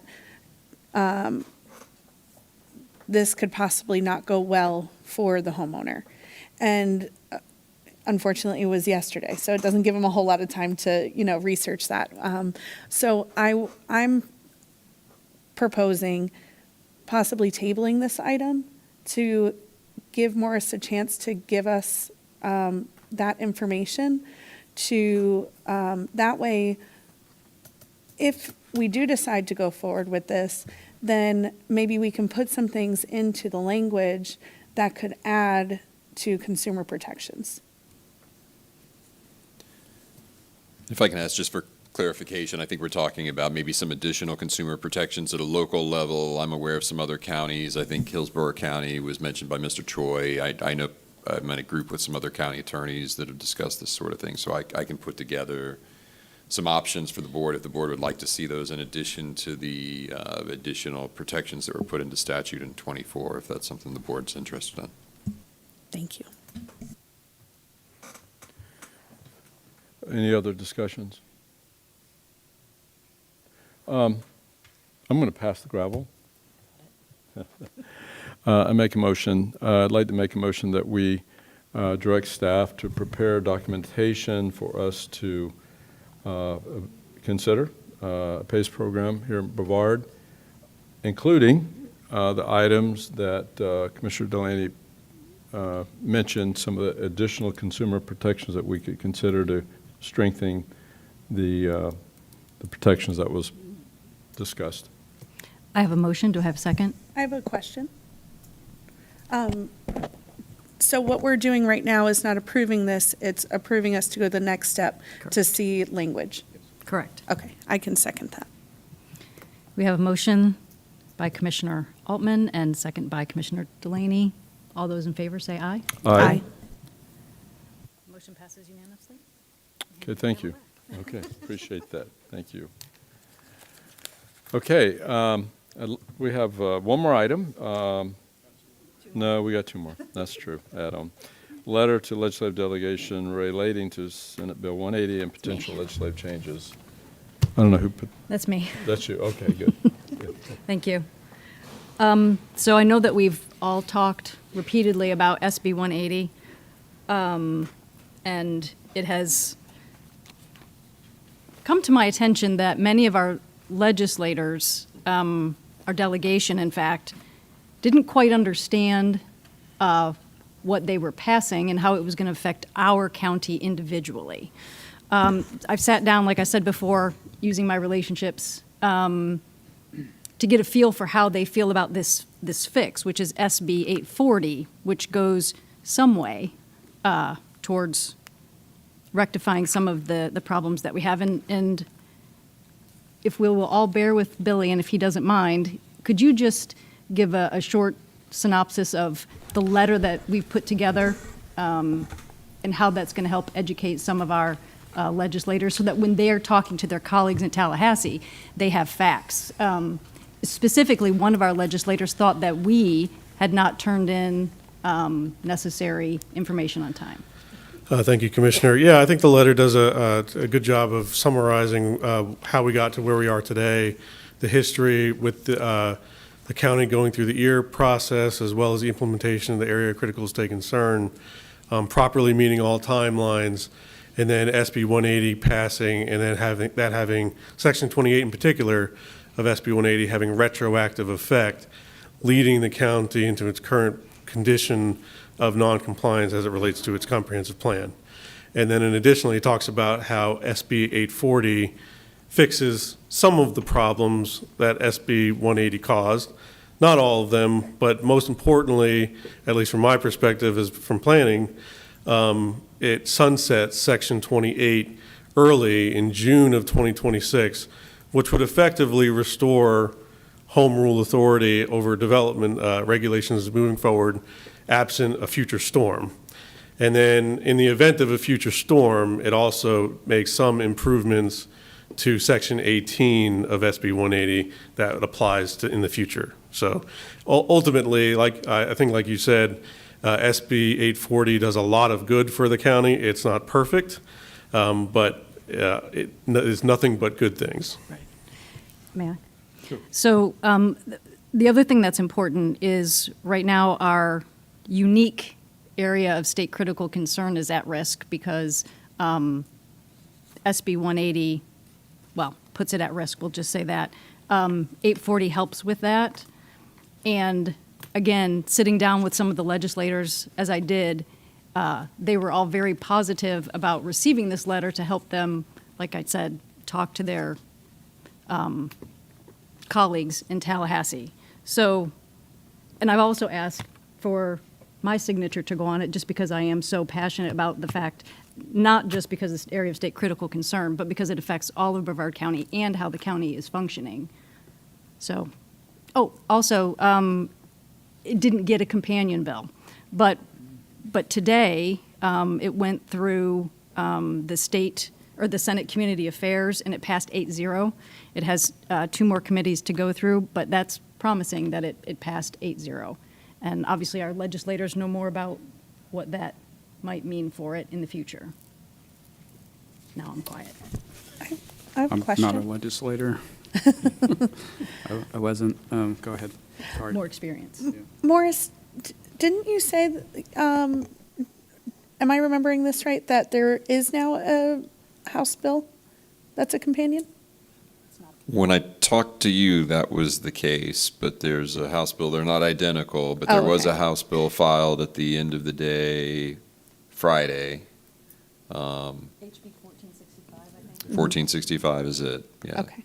And it is or is not a companion? Well. Sort of? Yeah, it's, yes. Okay. Wait, can I say something real quick? Go ahead. Yeah, I was going to say, Go I'd ahead. like Billy to address that, because my understanding is it's pretty largely incompatible with 840. There are significant differences. It could be used as a vehicle, I think, to match SB 840. It does touch on a lot of the same subjects, but there are very large differences between the two, and it does not help Brevard County in particular like SB 840 does, because it does not sunset that problematic section early. Instead, Section 28 would still apply to us until June of 2028 and continue to significantly limit your home rule authority, although not as much as it does today. Mr. Chair? Yes. Say something on that real quick.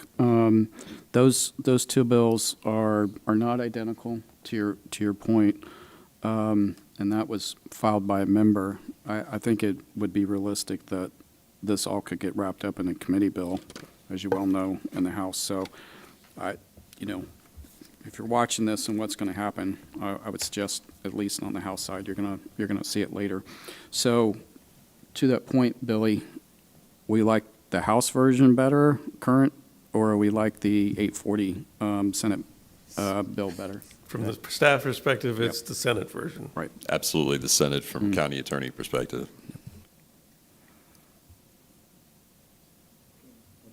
Just looking at the bill, House bill was sponsored by a very respectable and capable House member, so it probably was intentional, different.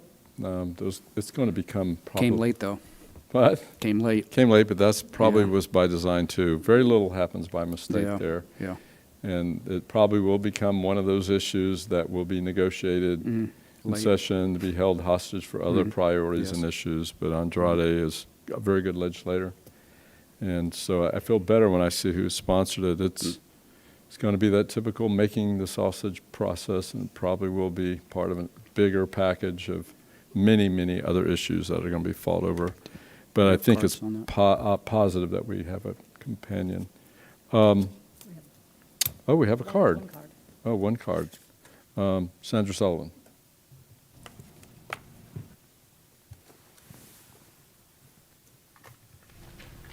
Sandra Sullivan, very short. I see conflicting opinions on whether, as a county, you can increase impact fees as a consequence of Senate Bill 180. And if we could clarify, as it stands right now, can you? Because you have a study out there that you're bringing back. And then if the answer is no, do either of these bills fix that? It's a request to ask.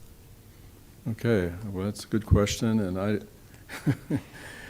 don't know would probably be the most, you never know what a judge is going to do and how you interpret a law, and this is a relatively new law, but do we have a staff response on that? We would take the position that we can increase impact fees. That you can? That we're not prevented from doing that by the existing legislation, but it is an open question. And if I could just answer the second part, SB 840 resolves that question as of June of 2026. All right, so answers both your questions, and they're good questions. Sorry, Mr. Chair, I can answer the third. We didn't let it slow down our impact fee study. Okay. We're moving ahead. Okay, so I think a motion to approve Commissioner Atkinson's letter and for her to sign it, Vice Chair. I'll second. There you go. That works? Yeah. Or sign it however you like. Okay. Yeah. So, okay, there's a motion second. All in favor signify by saying aye. Aye. Passes unanimously. Thank you. Okay, now our final item, the Brevard County Commission letter to the does anybody want to introduce this? Yes, I'll let thank you you. do that. So I brought this item forward. I'm requesting that the Board of County Commissioners sign a joint letter requesting the community engagement meeting to be moved to a larger venue with adequate parking and live stream access and formatted with a structured presentation, question and answer, and time for formal public comment. I understand that we can't dictate what the FDEP does, but we can certainly advocate. And I've been a part of these sidebar meetings so many times, and as a citizen, I just felt so frustrated because it was just a lot of gaslighting, and you never knew where your comments were going, and it was just very frustrating. And so I reached out to our delegation, and basically the answer that I got from them was, we can try to talk to FDEP, but this is really the governor. And so I reached out, of course, to the governor's office, and I don't have his phone number, so it's I haven't really gotten much of a response, but I just feel like this is too important of an issue, and it impacts our community so severely that our community is owed a real civic engagement opportunity here. And with the venue that they have, even with, I believe that staff has figured out some extra parking situations to get more people in the doors, but the room is still considerably small. And I remember being at the community meeting where we talked about Lori Wilson Park last year, or about a year and a half ago. And I mean, we packed the house out of a room that probably could fit 500 people. It was standing room only. And this is so much bigger of an issue than that was. So, I mean, just the idea that they're going to host this in such a small room, it's extremely concerning to me. I've had so many people reach out to me, seeing if there's anything we can do. I'm sure your offices have been reached out to as well, and I worked a little bit with to get some staff feedback on the letter that I provided, and so that we could, I just wanted to make sure that it was right, so that we could send it to the right people and it be the right thing, and hoping to get support. I'm going to say one technical thing here, Mr. Chair. Yes. If you don't mind. So when I suggested the Simpkins Center, I did that for several reasons. One, also, I think it was central to where a lot of the, I think the public would come from, Merritt Island and what have you. Good parking, all those things. So I defend that. But I think I understand in the meantime that's not available now. So either it wasn't booked timely, or they need such and such notice, or if there's something else. So I think I heard that secondhand, that's not a possibility anymore. So just technically with your letter, I think you'd have to strike that, and Right. if the board's going to vote for it tonight, then possibly email it to the chair, and then he could print it tomorrow and send it from his office. I think that's what you're going to have to do. And if there's something else to suggest in there as a large venue, I mean, the reason that I suggested that in the first place was I think it's unreasonable to ask a state agency to come here and then expect them to book the ballroom. Right. I don't think that's a smart thing to do. So, but How about this? How about our chambers? I think she says that here. Yeah. Here Okay. at Government Center campus. Right. Okay. Because we have multiple overflow areas as well Right. that people could be in. I agree with you on the parking. I mean, you go there for a lunch. Right. And I think it's a known fact, you better get there at 11:30 for a 12 o'clock lunch, or you're not going to park in the parking lot. So, I think anyways. there's a safety concern as well. Mm-hmm. that parking Anyways, on I think you'll have to fix that, but with that change, Commissioner, I'll go with you on this letter. Thank you. Okay, motion be in order. So moved? I'll second. Motion and second on the letter. All in favor, say aye. Aye. Aye. Motion passes. That is the Thank you, conclusion. Board. No problem. Good letter. All right, public comments. Do we have comment cards? Looks like we do. Did we have a card? I'm sorry, we missed it. The hour's late. Well, let's go ahead and. Is that okay, Richard too, and Stell? Okay, good. Senator, all right, thanks. All right, so just pertaining to the Blue Origin one, Sandra Sullivan, I appreciate you stepping up on this. And Katie, you've done a lot on this. It just is a bad optics when you choose a location for something as high profile and as many people, that if there's a perception of dissuading people from coming in and participating. And so I just want to say thank you for taking, all of you supporting, addressing this. And you might, I see it's addressed to the Secretary of DEP, but it's easy enough to pick up the phone too and give Aaron Watkins a call, the director, and have one-on-one as a chair. I'm sure you know him really well. Thank you. Richard Hellenfinger? Are we in public or? Public comment. Yeah, public comment. Yeah.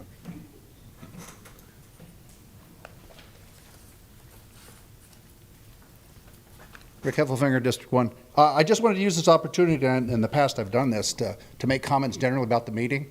And I will give kudos to Mr. Altman about the way he's running the meeting.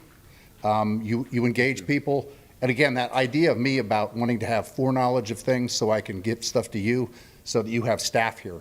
That's kind of why I wanted that. And you're willing to use staff, and I appreciate that. So that's a good thing. I also think you should have chairman on your placard, man. Oh, yeah, maybe, And because the public, well, I do a lot of the watching it up there, and I also like to, when you guys use staff, I see that every once in a while that somebody gets put up there. It's important for me to kind of know who's answering a question, and it helps me understand the procedure or who the people are that you guys are calling on to make these decisions. So I'd like to see more of that. But other than that, maybe you can answer one question. We got a garbage contract this year to negotiate. Is that true? I don't know if you got anybody here for that, but I think it Where are we is. on the garbage con? Do we have? I'll be interested. I think it is this year. All right. Okay. Thank you. That's all. Thank you.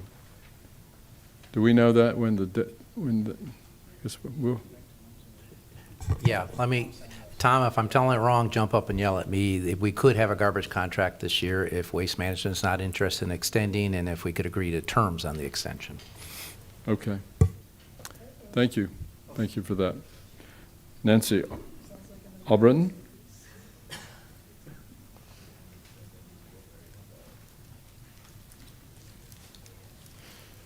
Well, we spent all this time on PACE.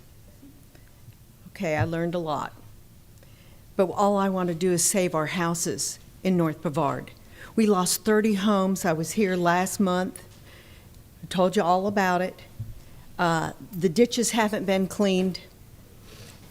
Nothing. I've met with the St. John's Water Management. They came out. They can't find, Tom Goodson said, there's an artesian well. There's still water in the streets. The ditch line is so full of trees. The trees are bigger around than I am. And how do you expect drainage? Everybody's lost their houses, 30 houses. So can we please get a little help? And all my neighbors would be here tonight, but they all work, and they can't do this. So I'm here representing all 30 neighbors that lost their house, and one of them filed bankruptcy. Thank you. If I may, I just want to let all the neighbors know that I'm going to be going out there again with one of our staff members on Thursday, and so I look forward to seeing everybody and letting them show us around again. And I also just want to put out there that our first budget, workshop is January 29th, and that's at 1 p.m. And that's going to be talking about the public works, stormwater, and utilities. So hopefully that can be kind of part of the conversation that day between the board. One more thing. I'm a breast cancer survivor since 1999. That's a lot of years of being clean. My cancer was environmental. I'm a MIMS girl raised on a well, and I've drank Titusville water all my life. So this water situation, which I didn't know how to address that, but wow, that just opened my eyes. Thank you. Katie, you're doing an awesome job. Okay, that concludes our agenda, and we will go, I think it's all the public comments, board reports. We'll start with county manager. I have no board report, Mr. Chair. County attorney. No report, Mr. Chair. District 1. I just have a short one tonight. I just want to put out there, we are looking forward to seeing everyone, seeing the thoughtful submissions to our Speak Up Brevard program that has a closure date of January 31st. If you have expertise that you would like to share with the county that could help our effectiveness and efficiency to what we are, and improve what we're doing, we want to hear from you.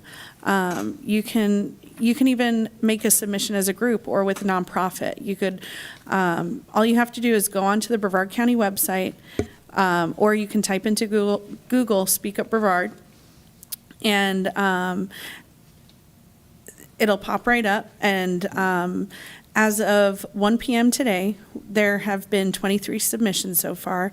My newsletter that's on my Facebook page and in our North Brevard libraries has information on this, and as well my Substack has a Q&A on how to make submissions.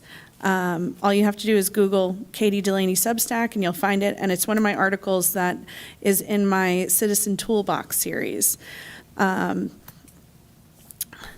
And basically, this program helps connect citizens with the government. So make sure you get those submissions in before January 31st, and we can't wait to hear those things. And I just want to make one note about the PFAS conversation. Some of the reason why I brought this forward today was because there are people out there who, some of the feedback that I've gotten, it's been, well, it's not coming from the government, so, you know, we're not worried about it. They'd tell us if it was a problem. So, you know, that's why I'm bringing this forward, because there is a feeling out there from the public of if it was a problem, we would tell them. So I just wanted to share that. Okay, thank you. Commissioner Atkinson. No report? Commissioner Feltner. Just say very quickly, we had great public participation in 2 lagoon workshops in Titusville and Palm Bay. Appreciate everyone who came out for that. I appreciate all of the staff. Thank you again to City of Titusville and City of Palm Bay for their hospitality of making the chambers available to us, and all the rest of the staff. We had clerk to the board came to those 2 meetings. Thanks to them and everyone. Greatly appreciate it. Also, I'll say that for the first time in a while, I went to a women's basketball game at what's BCC to me, but Eastern Florida State College. My wife played college ball, and it's at the Melbourne campus, so their current season. And unfortunately, BCC lost by 3 points in overtime. So it was a very tight game. It was a lot of fun. I think we'll do that next time. We'll get that information together. But anyways, it's free. Okay, so if you're looking for something cheap to do. And thank you to Commissioner Feltner for snacks and food at the workshops. Yes, thank you for appreciate that. for your good work on that workshop. It was very Thank you, Mr. Chair. Very helpful. I have no report, and I think that concludes our meeting. Meeting's adjourned.